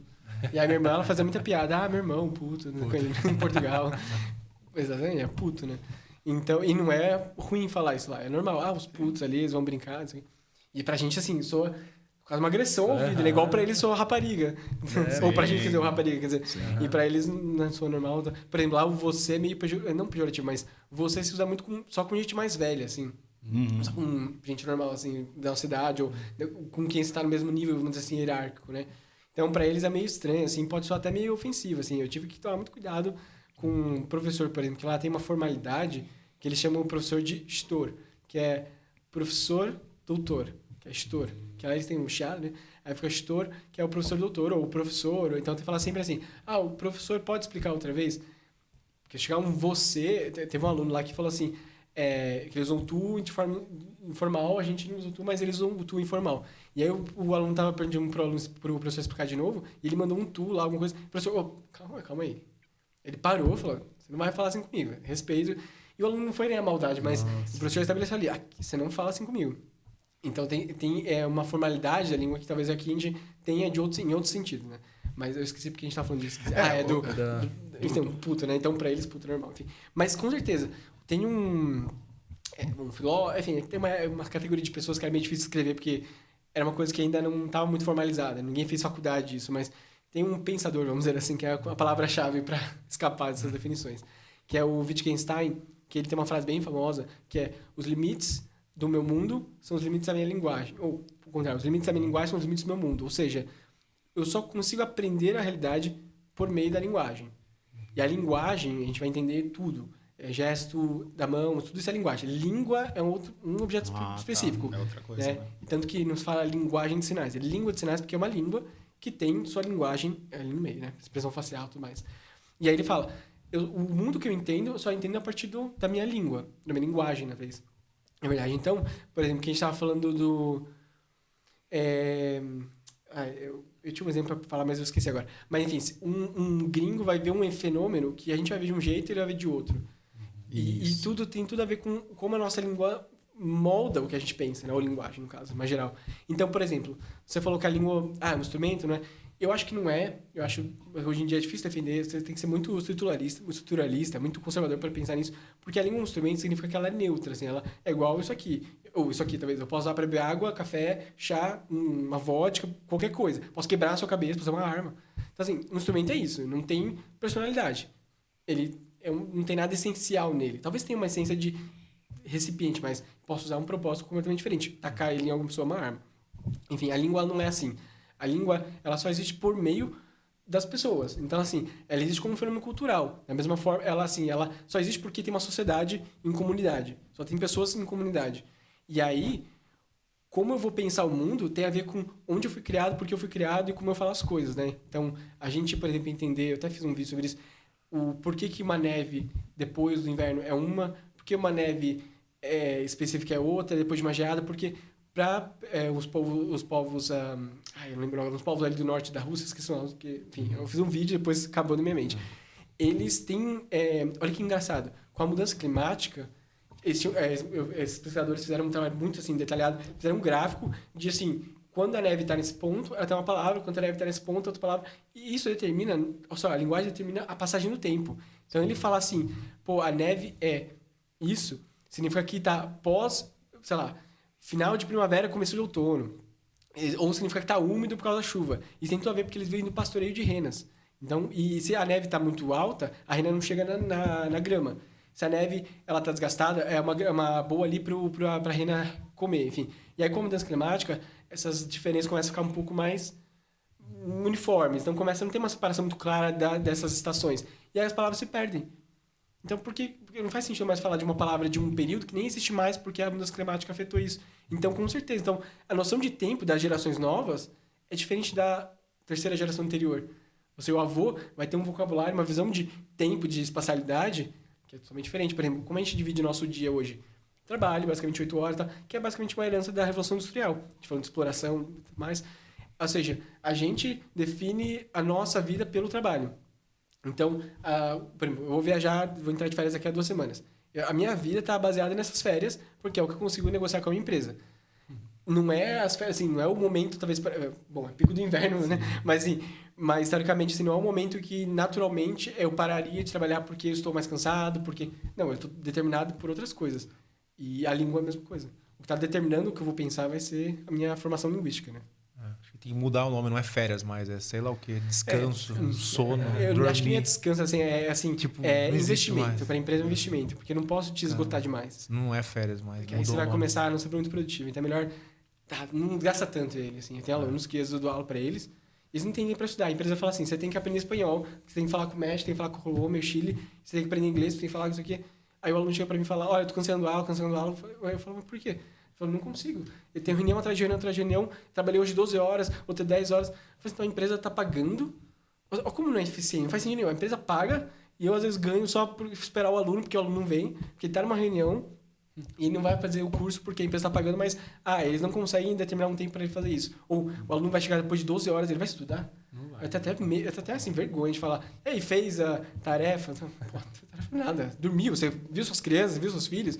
E aí eles falam para mim às vezes, nossa, fim de semana eu só passei com meus filhos e falei, meu, é isso. Boa, né? Você tá aqui, a gente faz o que a gente consegue fazer aqui, mas dane-se, sabe? Tem prioridades. Então, né? Enfim, então, em outros assuntos, mas com certeza. Né? Mas isso me faz, pelo menos, então, perceber, né, que a gente pode estar... Se eu tenho 3 povos aqui e eu pego esse fenômeno trabalho, né? Eu falo... E aí eu vou lá no Google Tradutor, ou alguém traduz, né? Trabalho, work, trabalho. e aí um outro povo vai falar... Baixo, né? Cara, às vezes a gente tá falando de outra coisa, né? Porque a significação cultural né? Ou seja, da criança, como eu falei, cara, às vezes é totalmente...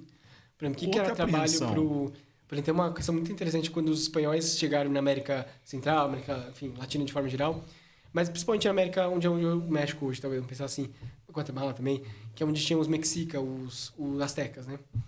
E eles tinham um negócio chamado mita, eu não lembro exatamente essa parte da história, mas mita era uma forma de trabalho específica que era baseada em uma troca. Os espanhóis se apropriaram dessa forma de trabalho para usar a mão de obra indígena e, assim, ao seu prazer, né? Não era a mesma coisa. Então, que eles se apropriaram de um termo que era típico daquela região para um tipo de trabalho e ressignificaram para mim ser outra coisa e começou a virar uma coisa negativa, porque era um trabalho de exploração para o espanhol. Então, assim, exatamente isso. Então... O nosso podcast é depois das 6, né, cara? É o que a gente fala. Depois das 6, aliás? O que a gente fala diferente, né, cara? Depois das 6 a gente acaba falando tipo, até diferente. Cara, né? Cervejinha. Tem a ver com o trabalho. Né? Tem total a ver com o trabalho. Tem a ver com a forma até como a gente se comunica, né? No trabalho, fora do trabalho, né? Depois das 6. Porque a ideia do podcast, esse nome vem porque a gente, por exemplo, queria saber, que a gente se perde um pouco mais. Quem é o Rafael depois das 6? E quem é o Rafael depois das 6? Nossa, agora chegamos. Depois do trabalho. Cara, depois das 6 é que eu ainda dou aula até as 8 às vezes. Então, também, depois das 6 depende. Eu posso ainda continuar dando aula. É só uma vício de linguagem. Mas, talvez assim, fora da... É curioso, porque um dos meus maiores problemas para me achar na vida foi porque eu acreditava numa separação trabalho e pessoa, né? Que é o que a gente é obrigado a fazer, né? Aí eu tenho que militar aqui, né? Mas é isso. Ou seja, o trabalho... Quantas pessoas a gente conhece que falam assim, nossa, trabalho é assim, é um sofrimento... Até dar o horário de trabalho, aí ele vai fazer qualquer outra coisa. Você fala assim, nossa, o cara, sei lá, ele gosta de montar miniaturinha e o trabalho dele não tem nada a ver com isso. Ou ele é uma pessoa super criativa, toca música, instrumento na igreja, sei lá, e ele chega lá no trabalho, ele é assim, é outra pessoa. Uma separação, é quase aquela série lá do... Como chama? Eu não assisti, mas só sei que todo mundo fala que é um cara que deixa a personalidade de trabalho no trabalho, e aí ele vai pra cá e tem outra personalidade, enfim. Tem uma série que tá na acho que é Apple TV, assim... Que é um cara que, assim, ele tem duas personalidades. Ele chega no trabalho e essa personalidade como uma pessoa independente que só trabalha. Ele chega e fala assim, ok, agora é a sua vez de seguir a minha personalidade, que é trabalhando. E essa personalidade começa a revoltada. Tipo, cara, minha vida é trabalhar, e a outra personalidade sai e aproveita depois das 6. E aí ele fica... essa é a trama, eu não sei como funciona porque eu não assisti, mas é bem legal. E é exatamente isso. Eu acreditava nessa diferença. Eu dava aula... Adorava ser tutor de criança, ajudando com as matérias da escola, dando aula de inglês.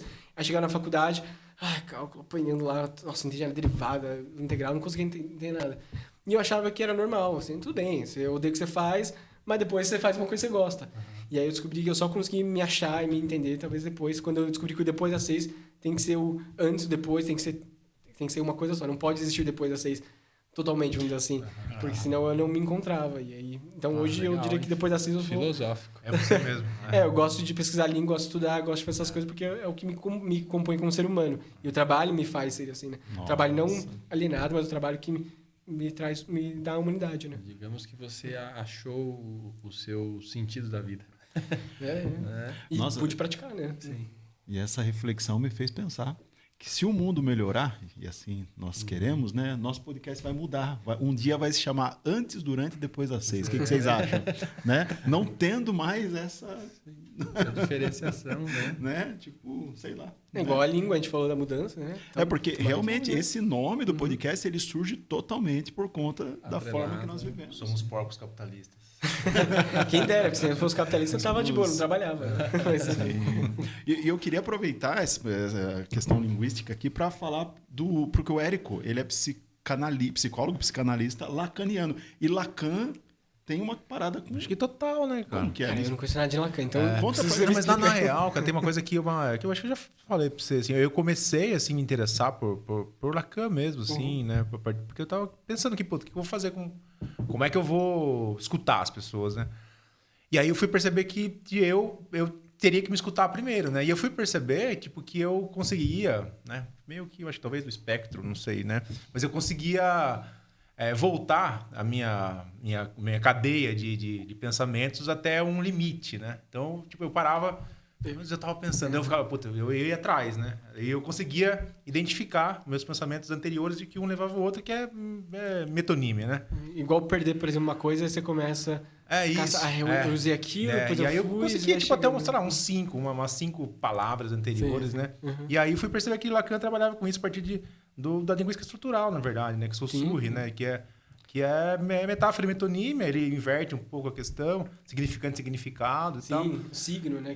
E aí, daí eu fui perceber que dá pra ir na escuta, a partir da própria linguagem mesmo, né? O Lacan, ele tem um aforismo que fala, tipo, que o inconsciente é estruturado como a linguagem, né? Então, como que é o consciente? O inconsciente estruturado como uma linguagem. É que ele é estruturalista, assim, mas depois foi, né, eu acho que foi um movimento, acho que das ciências humanas. Que gerou a linguística. O Saussure é o primeiro. Que como se fosse sei lá, tipo, a hora das ciências humanas falar que somos ciência, né? A partir da linguística. Né? A história acho que foi a primeira. Levi-Strauss também, a história, né? A sociologia, que eles eram... exatamente isso. Saussure, ele, na década de 20 ali, que na verdade o Saussure nunca escreveu nada, ele nunca se propôs a nada. Os alunos pegaram o curso dele e falaram, esse curso é bom demais, vamos escrever o que ele falou. E aí eles publicaram o curso dele. Claro, acho que não sei se ele aprovou, não conheço detalhes, mas os alunos publicaram o curso dele que inaugurou a ciência da linguagem tal como ciência, né? Aí tem todas as características de ciências humanas, como você falou, mas como... E aí o estruturalismo, uma escola que chama de estruturalismo, e depois ela é superada. Talvez não, algumas pessoas é superada. Chomsky, depois relativismo, tudo mais, enfim, tem neoestruturalismo depois. Então, acho que a única ferramenta, não, como você disse, mas a escuta é a partir do que a pessoa fala mesmo, né? É como acessamos, fala né? mesmo, né? Eu acho que...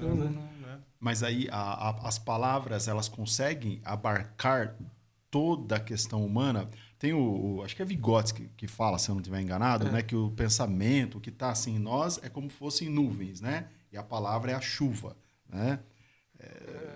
Pode ser. Se ele aceitar que numa transformação física, no caso, é de energia, não sei. Aí eu aceito.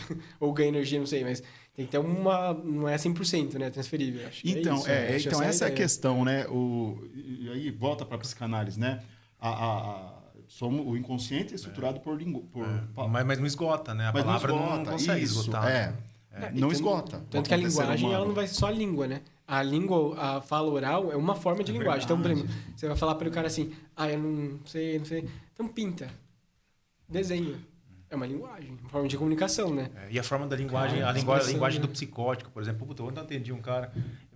totalmente uma subversão da palavra mesmo, da linguagem, que é mais interessante possível. Assim. Pensando em criança, né? Quando a gente chega na avaliação, para mim, a gente precisa diferenciar antes de encaminhar, né, para o especialista ali da fonoaudiologia, por exemplo, se ela tem um transtorno de fala ou um transtorno de linguagem.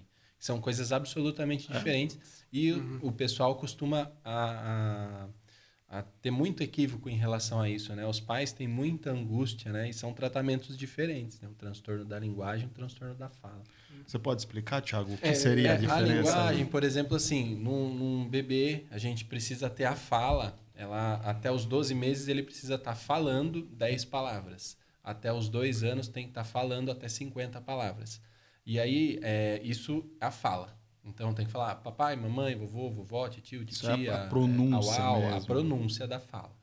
E na linguagem já não. A linguagem é o quê? Olha aquele copo, pega para o papai, ele vai lá e pega. Mesmo que ele fala e vai lá, mas ele pega. Olha o sol, ele olha para o sol. Olha o cachorro, ele olha para o cachorro. Isso é a linguagem. Ele sabe o que ele quer te mostrar. Ele vem e vem mostrar para você. Ele está te mostrando que ele se interessou por aquilo. Ele viu um cachorro, ele aponta o cachorro para você. O que você está olhando, ele olha também, porque ele entende que você está prestando atenção em alguma coisa. Isso é a linguagem da criança. Já o transtorno da fala é quando ele não consegue se expressar, né?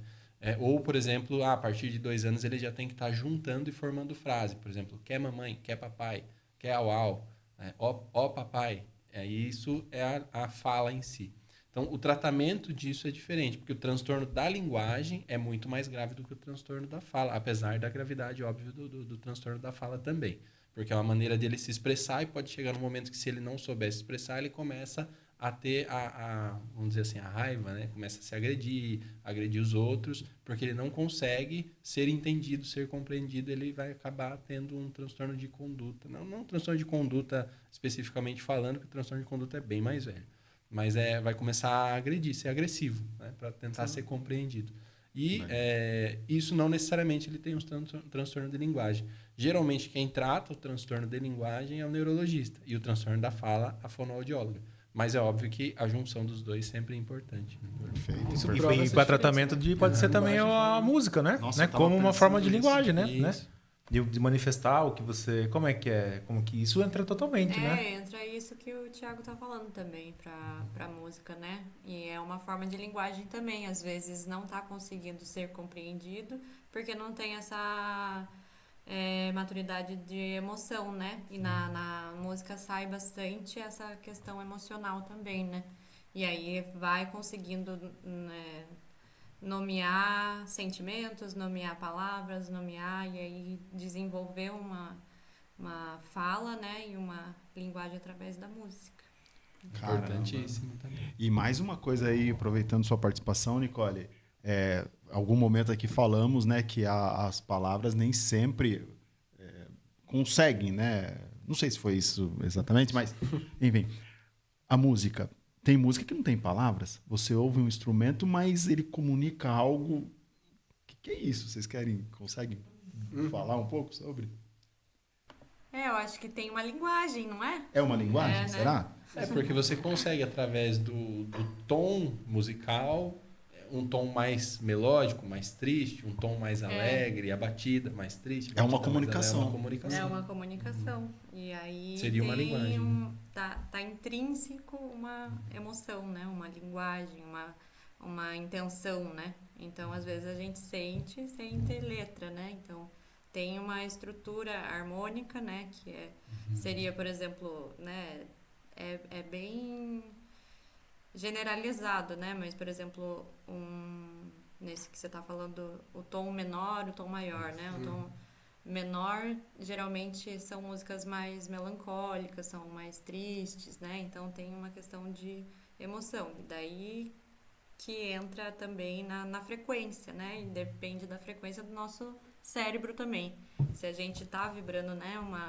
Uma questão emocional naquele momento, aquilo pode tocar de uma forma, né? Que eu não estou vivendo um luto, daí vem uma música de uma linguagem, né, que está num tom menor, e isso vai, ondas, né, cerebrais com as ondas da música, acaba ativando o meu sistema límbico, né, que daí pode me emocionar, posso chorar, ou uma questão de memória, né, afetiva, né, tem uma ligação com alguma memória de infância, assim, né, então as ondas cerebrais entra em ressonância com as ondas musicais, né?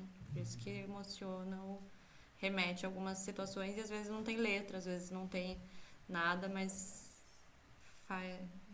reverbera, né, na gente. Falar em emoções, você escreve poesia, né? Como é que é? Então, Poema? eu escrevia, né? Hoje em dia... Eram seus mesmo, assim, poemas, então, alguns eram, mas era colaborativo. A ideia era as pessoas também fazerem, mas eu não assinava como nome, só deixava como nome da página mesmo. Mas até, assim, temos concursos de poesia, tem um circuito de poesia independentes que você pode participar, que aí você acaba se entrando naquele e-mail. Até tem um livro, assim, que eles publicam por coletânea às vezes. Tipo, mandem o seu poema, eles avaliam, aí os top 15 publicam um livro. Aí eu fiz uns 10, assim, chegou um livrozinho. Então é legal ver concretizado, materializado, assim. Mas hoje em dia... o trabalho, tá casado, por exemplo, é uma outra dinâmica, tá morando com alguém, tem um monte de bicho também, outra dinâmica que não é filho, mas tem um monte de bicho para cuidar também.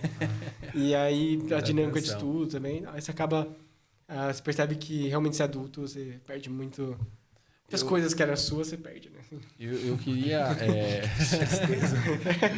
Tom menor. Tom menor. Eu queria sair um pouco, a gente foi bastante filosófico e tal, a questão da linguagem em si, e entrar na questão, como você falou, né, a questão do regionalismo, do pertencer, né, da língua, a questão da fluidez da língua, e essa questão, por exemplo, linguagem neutra. ela é aceita pelo linguista, ela é aceita porque, assim, tem muita polêmica em cima. Então, por isso que eu queria acabar tratando. E, inclusive, além da linguagem neutra, a questão de, assim, presidenta. Nossa, tem um vídeo que é essa chamada de presidente. E, assim, então, queria englobar essas coisas, assim. É errado falar? Errado, né? Errado culturalmente falar? Acho que não, mas errado linguisticamente falando? Boa pergunta. Aliás, esse é um dos vídeos que também, sempre assim, é sempre bom fazer um vídeo desse por mês, porque é bom por essa polêmica do elo, presidenta. Teve aquele caso de uma cantora que disse... Ela cantou o hino do Brasil e ela cantou... Filhos desse sonho, solas, mãe, gente... E aí, meu Deus... Com bolos, né? Com bolos, né? Então, assim, aí, história política, tudo aí, que tem tudo a ver, né? Não é nada à toa, como a gente falou, né? Mas, eu quero resgatar que você falou sobre norma também. Alguém falou sobre, acho que o Eric falou sobre isso. Sobre norma padrão, norma culta. E aí, isso tem tudo a ver com isso, né? Que norma padrão, teoricamente, deveria ser a norma o padrão que se usa. Então, a norma padrão deveria ser o que as pessoas usam. Mas a gente usa em outro sentido. A gente diz norma padrão até... Está na Constituição. Ou seja, que deve-se usar português norma padrão. Enfim, para dizer que existe uma forma de português idealizada, porque ela não representa nada, ela é só uma forma que é muito baseada em literatura. Então, se um autor fez, vai falar, então pode. Mas era feio, então, mas o autor fez, né? Pô, é Machado de Assis, né? Então, é uma coisa nesse nível, assim, bem objetivo, nada objetivo. Né? Licença poética. Mas aí fala assim, se ele fez, então, começa a ficar bonito, né? Então, o Fernando Pessoa fez um negócio, então Portugal aceita. Machado de Assis, fez uma coisa... a gente vai ter que aceitar também, porque quem é a gente para falar alguma coisa do Machado de Assis? Então, a norma padrão ela ficou isso. Ela virou uma norma mista, que pega um pouco de tradição literária, pega um pouco do que os grandes autores fizeram para falar, bom, se eles fizeram, então tá valendo, para ensinar no português do Brasil o que pode ou não pode falar. Então, no Enem, você não vai poder escrever, sei lá, problema, porque a norma padrão diz que é problema. Sendo que esse rotacismo, que é a troca do L e do R, basicamente, é muito comum e em algumas línguas, por exemplo, no espanhol, a palavra é cocodrilho e em português é crocodilo. Então, assim, é muito... Assim, isso acontece na língua, vai evoluindo e só porque a gente evolui para crocodilo, não quer dizer que cocodrilo também seja ruim. É só porque a gente evoluiu assim e chegou nesse ponto. Mas pode mudar também. E aí, então, essa norma padrão é uma coisa estabelecida constitucionalmente, formalmente, dizendo assim, existe uma forma de língua que não tem que existir, mas a gente idealiza ela, a gente fala que as pessoas dizem dá-me e não me dê, ou me dá. Não sei quem tirou isso, mas alguém parece falar isso, ou num texto escrito talvez fale.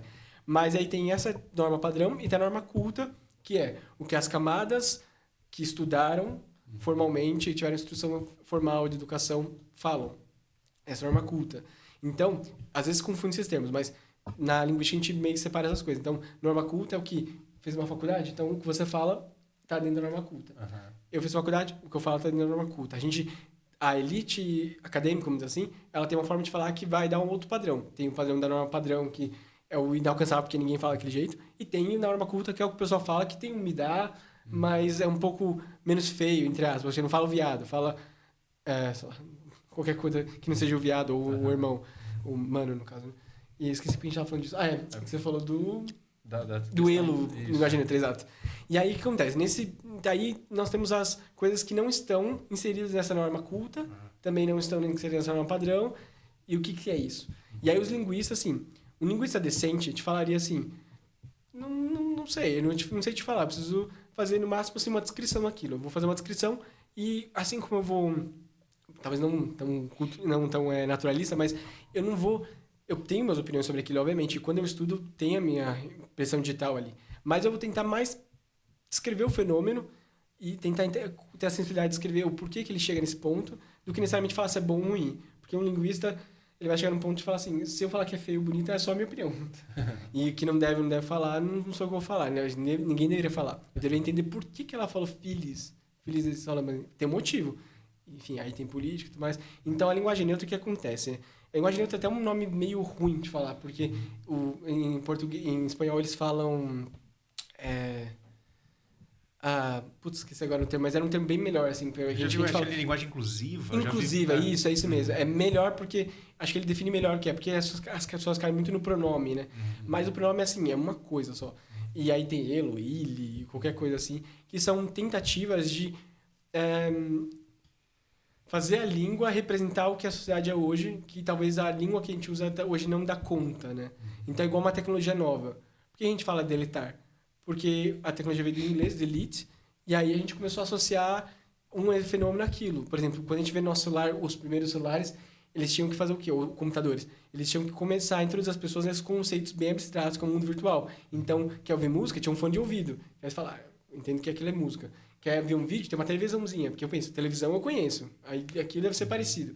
Então, a gente tem a tecnologia vem, a gente tem que adaptar a forma de falar. Então, por exemplo, tweetar. É uma coisa muito específica que só existe porque tem uma tecnologia que faz aquilo, um contexto para aquilo existir. E aí o elo e ilo e tal é uma forma de tentar responder essas demandas sociais. Eu, particularmente, assim, eu acho que é muito difícil fazer isso porque é uma coisa muito... Porque ela vai começar a entrar em muitas... Existem alguns núcleos da língua e tem alguns núcleos que não são muito suscetíveis à mudança. Então, por exemplo, o mundo lexical, são as palavras. É o que mais suscetível à mudança. Então, palavras no tempo todo. Ótimo. Aí desce mais uma camada. Sei lá, conjugação. É uma coisa que não vai mudar muito fácil, mas pode ser que mude. Preposições. É uma coisa que também não vai mudar muito fácil. Então, alguns grupos têm difícil penetração de mudança. E o da palavra é o que mais muda. O pronome neutro, ele é só uma... Assim, se eu jogar ele como só o substituir o pronome ele, é só uma palavra. Agora, eu manter um discurso que vai mudar um monte de estrutura na língua, que são estruturas de difícil penetração, não vai rolar. Ninguém vai conseguir fazer isso, porque você teria que treinar isso aí, teria que quase falar uma língua nova para poder treinar isso aí. E eu acho que nem essa é a ideia, a proposta. A ideia, eu acho que é mais você prestar atenção nisso. Aí tem outras formas de neutralizar a língua, que acho que pode ser mais interessante. Então, meu canal, por exemplo, eu falava, seja bem-vindo, eu falava, sejam bem-vindos, uma coisa assim. Porque o ele não é que ele é masculino, ele é associado com o masculino, mas ele originalmente no latim, ele era o acusativo neutro. O acusativo do neutro, porque no latim tinha feminino, masculino e o neutro, como tem no alemão, como tem em outras línguas. E aí o plural das palavras neutras era com A. E aí na evolução do português, romance, línguas românicas, o A acabou virando pro feminino junto com as outras palavras femininas. Mas era, por exemplo, a gente fala lenha. Lenha vem de legna, que é o plural de todas as coisas que você usa junta para fazer o combustível. E legnum virou lenho, que virou masculino, porque legnum está associado a o e foi junto para masculino. Mas que era o neutro e o neutro plural. Então, muitas palavras que a gente vê com a, elas pode ser um plural, assim, tem uma ideia de plural. Não lembro outros exemplos agora, mas lenha é um deles. Então, lenha é a lenha porque é um conjunto que era o neutro do latim. Então, assim, é um acaso. Por semelhança de som, falar, vamos juntar isso aqui e isso aqui. Então, quando eu falo sejam bem-vindos, eu quero dizer, eu estou usando uma forma que vem do neutro do latim, que se convencionou ser a forma neutra. E aí, só que isso não corresponde mais, talvez, porque aí a gente começou a falar o quê? Sejam bem-vindos e bem-vindas. Porque a gente começou a falar assim, a mulher, ela não tem um espaço natural bem recebido naquele ambiente. Então, eu quero destacar que ela também é bem-vinda naquele ambiente. E eu não quero dizer, não, ela está ali no meio. Não, porque eu que preciso destacar na minha fala esse espaço da mulher. E aí começou ok, mas eu não me sinto nem mulher nem homem, e agora? Aí começa assim, como a gente está resolvendo essas questões? Não sei. Mas uma forma que eu no meu canal mudei, por exemplo, ao invés de dizer sejam bem-vindos, é dizer minhas boas-vindas.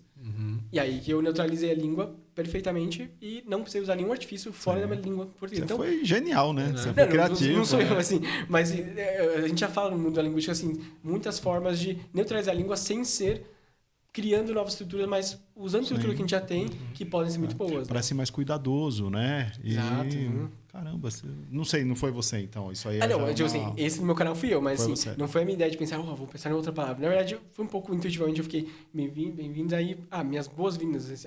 Aí chegou nisso. Mas aí depois, lendo os artigos, eu vi que outros lugares, por exemplo, a Espanha tem um documento que eles lançaram sobre essa questão do neutro, ou da forma como os parlamentares têm que falar lá.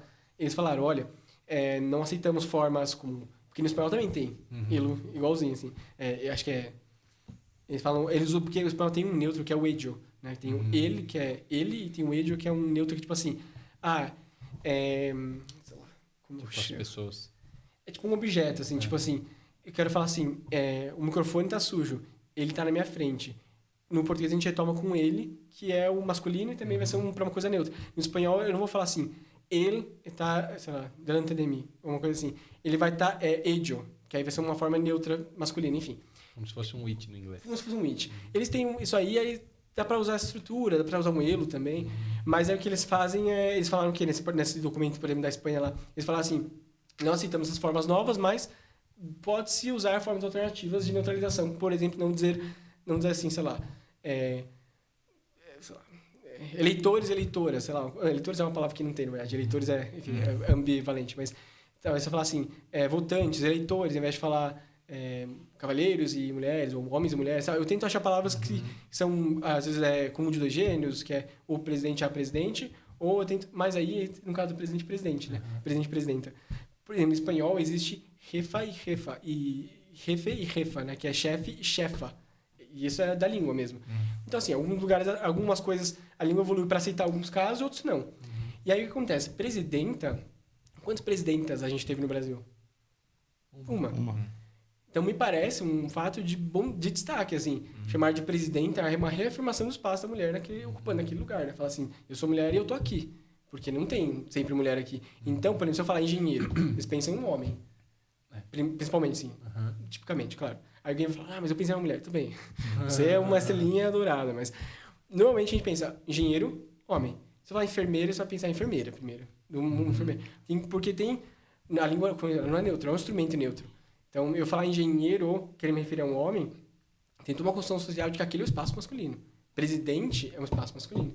Então, eu queria marcar presidenta, tem uma intenção política, social, que vai falar, aqui também é meu espaço. A mulher falando, é meu espaço também. Então, eu acho que é super válido. Então, certo ou errado, acho que nesse contexto faz sentido para aquela comunidade que quer reafirmar esse lugar da mulher. E quem quer fazer questão de falar, não existe presidenta, ele está revelando, na verdade, que ele não tem problema com a língua. Tem problema com outras coisas. E mais uma outra polêmica. Doutor é só quem tem doutorado? Eu sou um pouco chato, assim. Eu tô no mestrado ali, mas eu vou falar, eu só vou me chamar de mestre, eu chamo de doutor quando tiver. Mas aí, enfim, doutor vai ser o cara que teve estudo, né? Vai falar, ô doutor, não faz isso comigo não. Porque eu vou falando com uma pessoa de respeito, né? Doutor indica respeito. Tanto que em Portugal, quando você começa um puto, né? Eu falei. E aí você tem lá em Coimbra, começou aquelas capas do Harry Potter. Então, a autora, ela foi para Porto, em Portugal, e ela viu os alunos lá usando aquelas capas, né? Aquela roupa que é uma capa preta e a roupinha, um terninho e tal. Eu tenho essa roupa também, que é a roupa de formatura. E aí, só que o Porto copiou Coimbra, porque o original é Coimbra. Então, Coimbra começou esse negócio. E ela viu e falou, legal, Harry Potter. Todo mundo conhece essa referência do Porto, mas na verdade começou no Coimbra.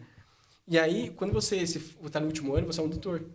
Ele se chama de doutor. Então, assim, tem toda uma questão de chamar a pessoa de doutor. É um título de respeito, né?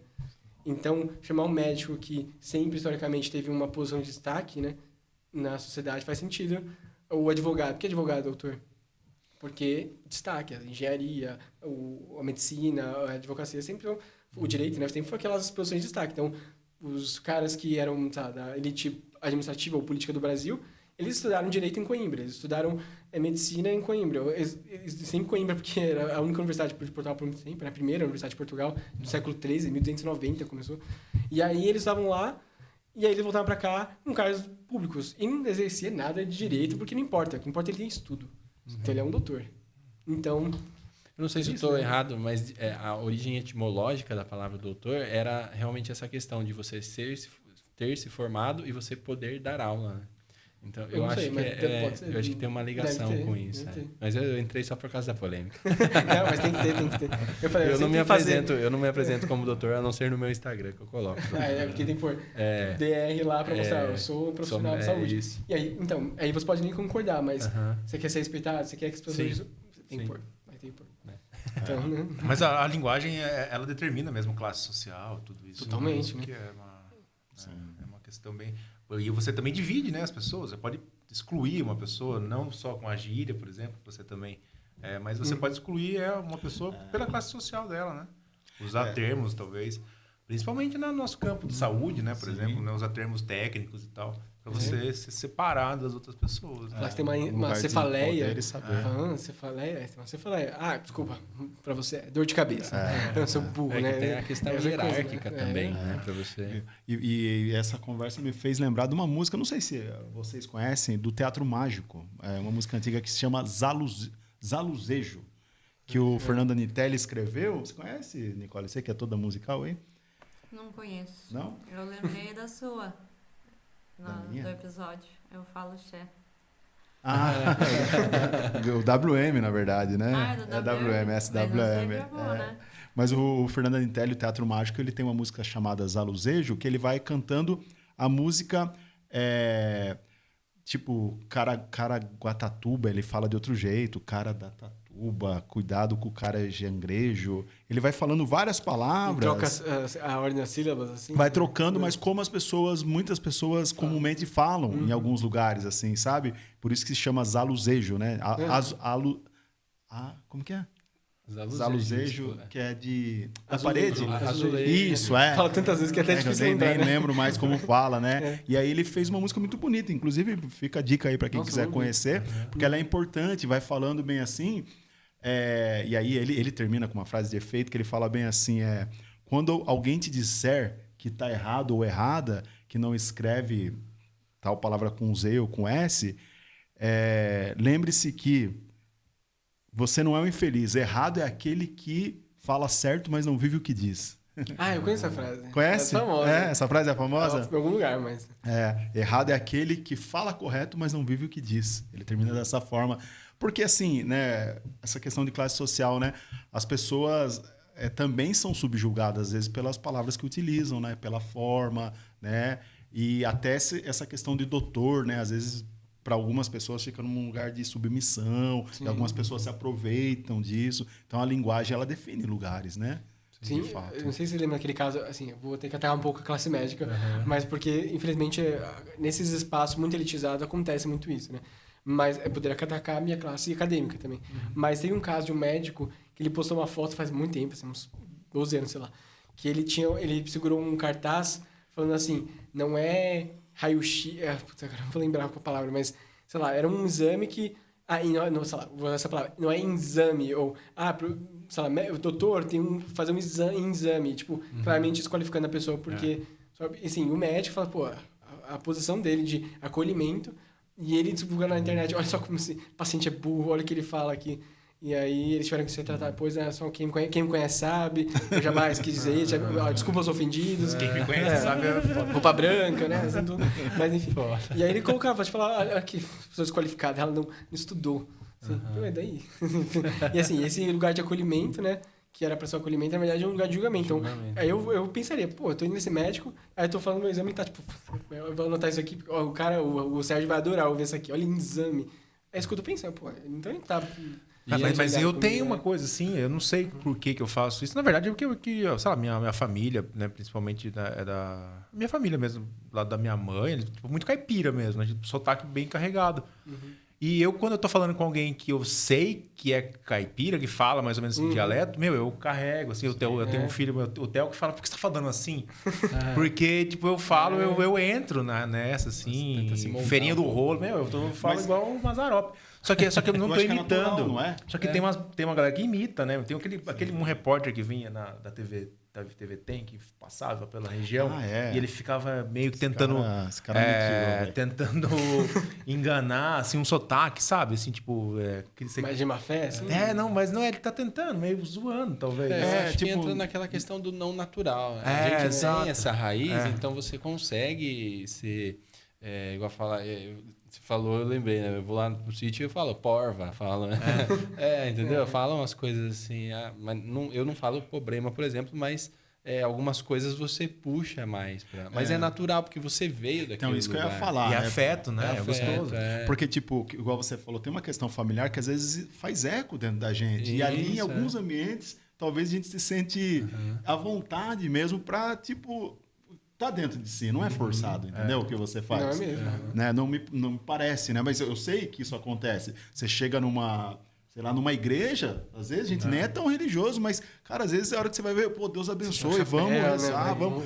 É um sinal de respeito, mas também faz parte da nossa cultura. Tem algo que faz eco em nós. Agora, isso que você usou até o nome de um repórter, que eu nem vou divulgar, porque senão vem a corte, mas que ele foi pilantra comigo. Mano, o cara tira, entendeu? Tem gente que tira, velho. Chega, sabe, eu vou lá na Bahia, mano, e começo, não tem nada a ver, mas daí eu começo a puxar uns sotaque, assim, é desrespeito. É que existe uma linha acho desrespeito. Existe uma linha muito tênue também, né? Que existe o rapport, né? O rapport é um estudo que você faz para você tentar se aproximar da pessoa para ela ficar mais à vontade. Então, por exemplo, o médico, o psicólogo, a gente precisa usar um pouco do rapport. O que é o rapport? Você tenta meio que espelhar a pessoa para que ela se sinta à vontade dentro daqueles 15, 20 minutos que ela está com você, para ela realmente confiar e soltar o que você precisa de informação. Então, a gente precisa ser meio investigativo. E aí você precisa usar do rapport para que ela tenha essa... como é que eu vou falar assim? Reconhecimento. Ela olha você e fala, pô, esse cara é gente boa. Entendeu? Então, e você precisa disso. Então, você tem a questão do espelhamento do corpo. Por exemplo, você tá assim, eu vou fazer assim também. Então, exato. Entendeu? E tem a empatia questão... linguística, né? Isso. Você falou, mano, eu vou falar, mano. Então, você tem que fazer isso, mano. Entendeu? Vou tentar imitar. Então, você tenta... Então, mas existe uma linha tênue, né? Porque daí o cara também quer usar para lacrar, vamos dizer assim. Ele quer usar para... eu vou imitar o cara, vai ser engraçadão, ou esse idiota aí que fala, exame, né? Porque hoje tem essa busca, através da internet, a gente tem uma busca desenfreada pela visualização, pelo like, vou fazer isso que, nossa, isso aqui vai ser estouro, né? Então, eu acho que essa linha tênue que acaba sendo o problema. Né? E dentro disso tudo... tem uma coisa que eu vejo muito no meio da saúde, cara. Não sei se você já chegou a deparar com isso. O pessoal tira sarro de nome, velho. Nossa. O pessoal tira sarro de nome. A hora que tá lá, reúne assim, daí vamos falar... Fala um exemplo, Érico. Você que... Esses dias você deu uma aula sobre isso, não deu? Mas eu não lembro, mas Eu tenho um exemplo. Você tem um exemplo? Porque a minha mãe é enfermeira, então assim, e de posto de saúde de UBS. Então, sim, ela estava em contato com todo tipo de... postinho. E aí ela permitiu uma vez lá, não sei se foi na UBS, acho que foi no hospital, enfim, de São Bernardo lá. Ela viu, assim, na ficha, PIR. Aí ela chamou PIR, né? Falou, PIR. Ninguém respondeu, ela seguiu, fez a ficha. Aí alguém foi reclamar, falou, olha, não chamaram meu filho, até agora, está aqui há 2 horas. Qual é o nome do seu filho? Pierre. E eu achei, assim, genial, essa P-R. Ou seja, P-R. Sim, sim, é até genial, assim, mas... Cara, que é uma coisa que você não vai pensar. Assim, você lê ele mas para ela faz todo sentido, e faz todo sentido, né? Sim, P-R. Maravilhoso, né? Mas, enfim. Então, mas tem uns nomes, eu vou falar pra você, esse nome foi engraçado pra mim. Não é que é engraçado, é um nome bonito, mas é que na hora de você chamar é super complicado. Então, a gente lá ainda se formando e tudo mais, e a gente pegou a ficha da Dona Delícia. Então, aí ficou aquele... Quem vai chamar? Aí é um constrangimento. Eu tô falando Dona Delícia, mas ele é só Delícia, né? Aí, quem que vai chamar? Aí aquele monte de interno, né? Interno é o antes de se formar, 5º e 6º ano. E aí fala, quem vai chamar? Vai você. Aí chega lá no saguão, fala, Delícia. Parece piada, né? Mas assim, é um nome engraçado. Mas, relembrando, foi na época que as margarinas estavam muito em alta. E a gente perguntou para ela, né? De onde o nome? Então tinha Doriana e tinha Delícia, né? Mas a gente teve essa... Lógico que a gente... ficou constrangida, entre aspas, de ir lá chamar, mas a gente perguntou, teve essa curiosidade. Mas aí ainda, né, assim, tem uma questão mesmo quase cômica, né? Mas eu vejo bastante assim, tipo, um desrespeito no sentido, a pessoa coloca o nome internacional, sabe? Sim. Tipo, Washington, aí coloca Y, K, daí, a galera tira um sarro, velho. JH e 2N. Mas na realidade, eu acho que, só mostra de fato...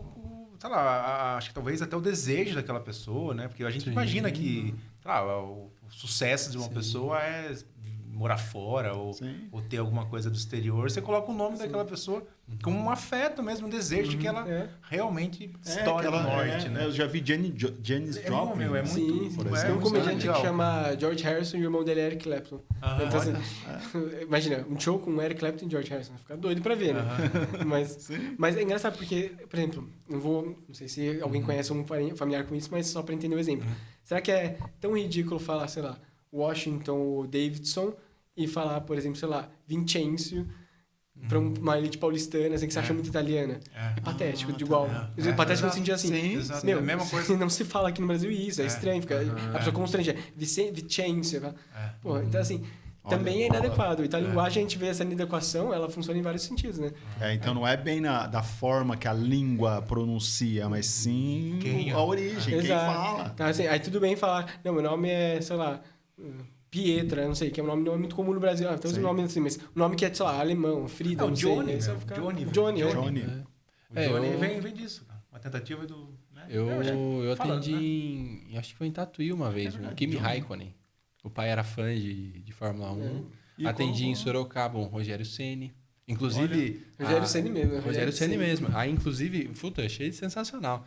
Eu não sei se foi o São Paulo que veio jogar contra o São Bento, e aí o Rogério Ceni mesmo, que bonito.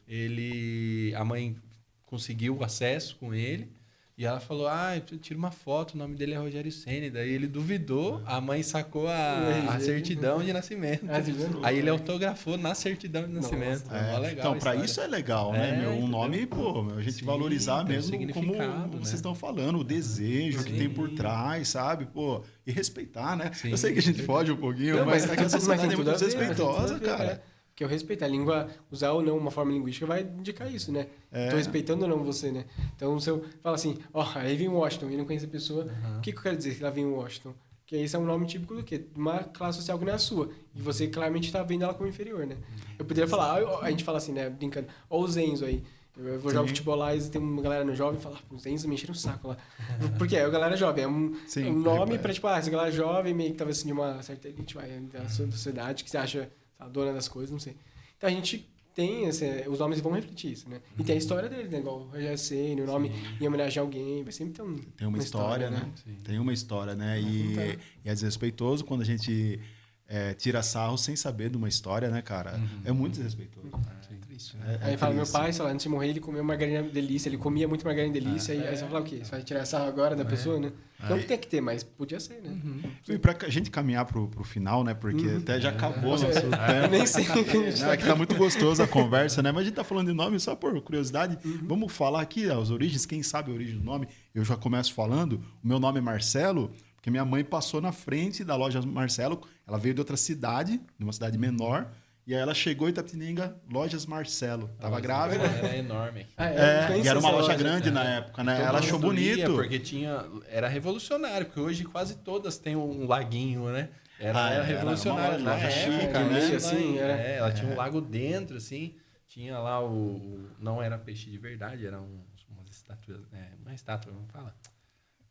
Tipo uns sapos de pedra, assim. Sim, e a galera ia lá e jogava as moedinhas, cara, como se fosse uma verdade, fonte. Boa lembrança. E aí, né? meu nome se tornou... Eu sou o Marcelo, graças à loja Marcelo. Aí, né? Mas poderia ser Washington. Poderia ser outra coisa. Hoje ainda existe a loja, né? Marcelo? Eu acho que existe. Não. Será que existe? Só que ela tá mudada, né? Tá menor. Mas e o seu nome, Thiago? De onde o meu surgiu acho que é bíblico, né? Thiago, sua família uma vez se até inspirou? eu peguei... Foi engraçado essa cena. Uma vez eu peguei um pedaço de jornal que tinha... No jornal, antigamente, vinha os significados do nome. Aí tinha lá, Thiago, significa... Eu não lembro o que era o significado agora. Eu sei que eu recortei e coloquei numa foto minha. Aí meu pai pegou assim... Falou assim, tira isso daqui que não tem nada a ver. Seu nome é bíblico. Nossa, então tá bom. O nome tem força, não tem nada a ver, é da Bíblia. Você sabe sobre o seu nome? Só assim, uma curiosidade, você falou das lojas Marcelo, minha sogra vai me matar. Mas assim, a minha cunhada, ela chama Luísa, e a minha sogra conta a história que não foi por causa da lojas da Luísa do Magazine Luiza, mas que assim, antes não era muito comum ainda em São Paulo, estava no sul ainda. E aí ela viajando com o meu sogro, ela viu e falou, pô, Luísa é um nome bonito. Não foi assim por causa, mas ela viu o nome e falou, pô, Luísa é um nome bonito. Talvez se tiver uma filha eu darei, né? Mas eu fico zoando que é em homenagem à Magazine Luiza. Tem muito isso, né? Sim, o meu nome ele é religioso também, né? Eu vi até recentemente que El significa Deus. Não sei se no hebraico, eu não conheço nada de língua semítica. Tudo, né? El Shaddai, né? Emanuel, Rafael, Gabriel, tudo. Então é sempre uma coisa de Deus, né? Pro Superman, né? Kal-El, que tem toda referência religiosa também. Então, eu acho que é mensageiro de Deus que fala, mas não sei, assim, eu nunca me ligo muito a essas coisas. Mas não sabe por que escolheram? Por que me deram esse nome? Acho que foi minha tia que sugeriu, porque eu era pra ser Giovana. Se eu fosse menina... Na verdade, minha mãe, ela não queria ter segundo filho, assim, ela teve minha irmã, que é mais velha, 2 anos, e aí ela deu o bercinho, falou, não, chega, uma filha foi muito. E aí depois ela disse que nos sonhos eu ficava importunando ela. Aí ela falou pro meu pai, acho que vai ter que vir mais um filho. E aí pensaram, se for menino, acho que é Giovanni, que aí veio menino, acho que minha tia que sugeriu o Rafael, não sei porquê, mas... Cara, escolher o nome é tão difícil, nossa, né? Vamos maior constrangimento. Aí eu dou pros meus cachorros gato, que é fácil. Eu ponho cacau, eu ponho pingo, aí força. O meu cachorro é Ferpa. Como que é o nome do seu cachorro? Ferpa. Ferpa? Os gatos do Érico são meio famosos, né? John e a Sky. John Sky, olha, internacional. E o seu nome, Érico? De onde veio? Érico Veríssimo. Érico mesmo, né? Veríssimo, eu pensei. Olha só. Que é um bom autor. Do campo e tal. Só que meu segundo nome é Avelino, que é um nome bem caipira também da região, né? Esse Avelino é um nome que também vai estar acabando, né? Meu avô chamava Avelino. E é um nome que eu gosto, assim. Já foi muito zoado, assim, tipo, Avelino. Avelino é o Popó, né? Volta, né? Avelino Popó de Freitas. Mas é um nome que também vai acabando. Né? Avelino. O Popó é Adelino. É Adelino? Aqui tem as Avelino, tem esse né, terminando com hino, né? Marcelino, né? É um nome, não sei. Divino, né? Tinha um professor Divino. Divino seria um nome engraçado de chamar também. Divino. É igual Divino. Divino. Chegou, né? E você, nossa amiga? Nicole. Eu não tenho certeza, mas eu acho que minha mãe escolheu por causa da Nicole Kidman mesmo. Olha só. Legal. Aí, ó. Mas meu pai queria Bia, só Bia. Daí minha mãe achou que era apelido, tipo... Hoje em dia tem mais, né? E eu acho que o significado do nome é vitoriosa, a que traz, tipo, vitória pro povo, alguma coisa assim. Legal, hein? Esse seria um novo episódio, falar sobre nomes e o que carregamos conosco, né? Isso eu não acho que não conta comigo, porque eu não sei essas coisas de nomes, significado de nome. Mas acho que tem assim. alguma ciência que estuda, né? Essas coisas, né? Tem, né? Não sei. Tem a filologia que estuda a origem das palavras de forma geral, né? Então, alguém deve se debruçar sobre os nomes. É que cada nome vai ser uma história doida, assim. Eu tava fazendo um vídeo sobre o Brasil, e aí, assim, tem 50 versões do Brasil, aí tem umas que a gente pode achar mais ou menos fontes, pode achar mais ou menos factível. E os nomes também. A Rafael vai ser uma coisa, aí depois você descobre que tem uma outra versão árabe, aquele nome que... era outra coisa. Aí você vai... É igual Itapetininga, né? Itapetininga é um nome do Tupi-Guarani, né? Pedra enxuta. Pedra enxuta? Sorocaba, né? Também tem. Tem, mas eu não sei o significado. Tem várias, Sorocabana, tem um monte de com essa... Mas aqui toda a região tem Itapeva, Itararé, tem toda essa... Vem dessa pedra, né? Pedra, né? Tanto que acho que de Itália também tem a ver com isso, de pedra, mas eu não sei. Caramba. Eu tava pensando um pouco de Guarani, mas é meio difícil. Rafael, foi um enorme prazer, viu? A gente entrar nessa aula aqui, nesse universo gigantesco aqui. Aprendi bastante coisa. Eu nem vi o tempo passar, eu fiquei... Achei que a gente já estava nos 30 minutos iniciais. Falei, vamos começar? Mas foi muito legal. A interlocução, assim... tudo funciona porque tem uma interlocução boa, né? Se não tem caminho para o papo, fica só, assim... e o próximo assunto? Acho que dá muito certo porque vocês têm uma...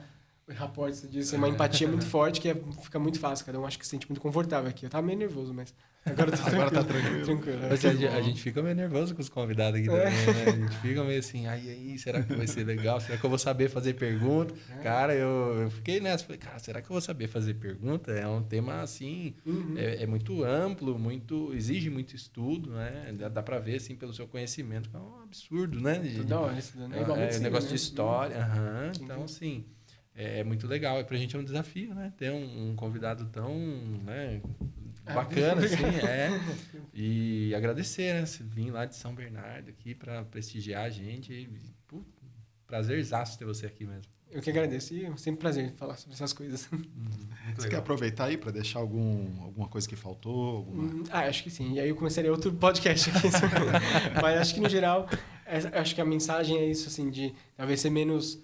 absolutista nos termos e reducionistas e tentar ver que a realidade é bem complexa mesmo e que a língua ela é mais curiosa, é mais interessante se você não reduz a pessoa a estereótipos, a caixinhas, a categorias feias, assim, né? Tentar um pouco mais a mente aberta com as pessoas. E mandar um abraço para sua esposa, a Beatriz. A Beatriz, obrigado por ter emprestado ele pra gente aqui. Foi, nossa, top demais, né? Obrigado, então. É isso. Encerramos, então, e nos vemos na próxima. Isso aí.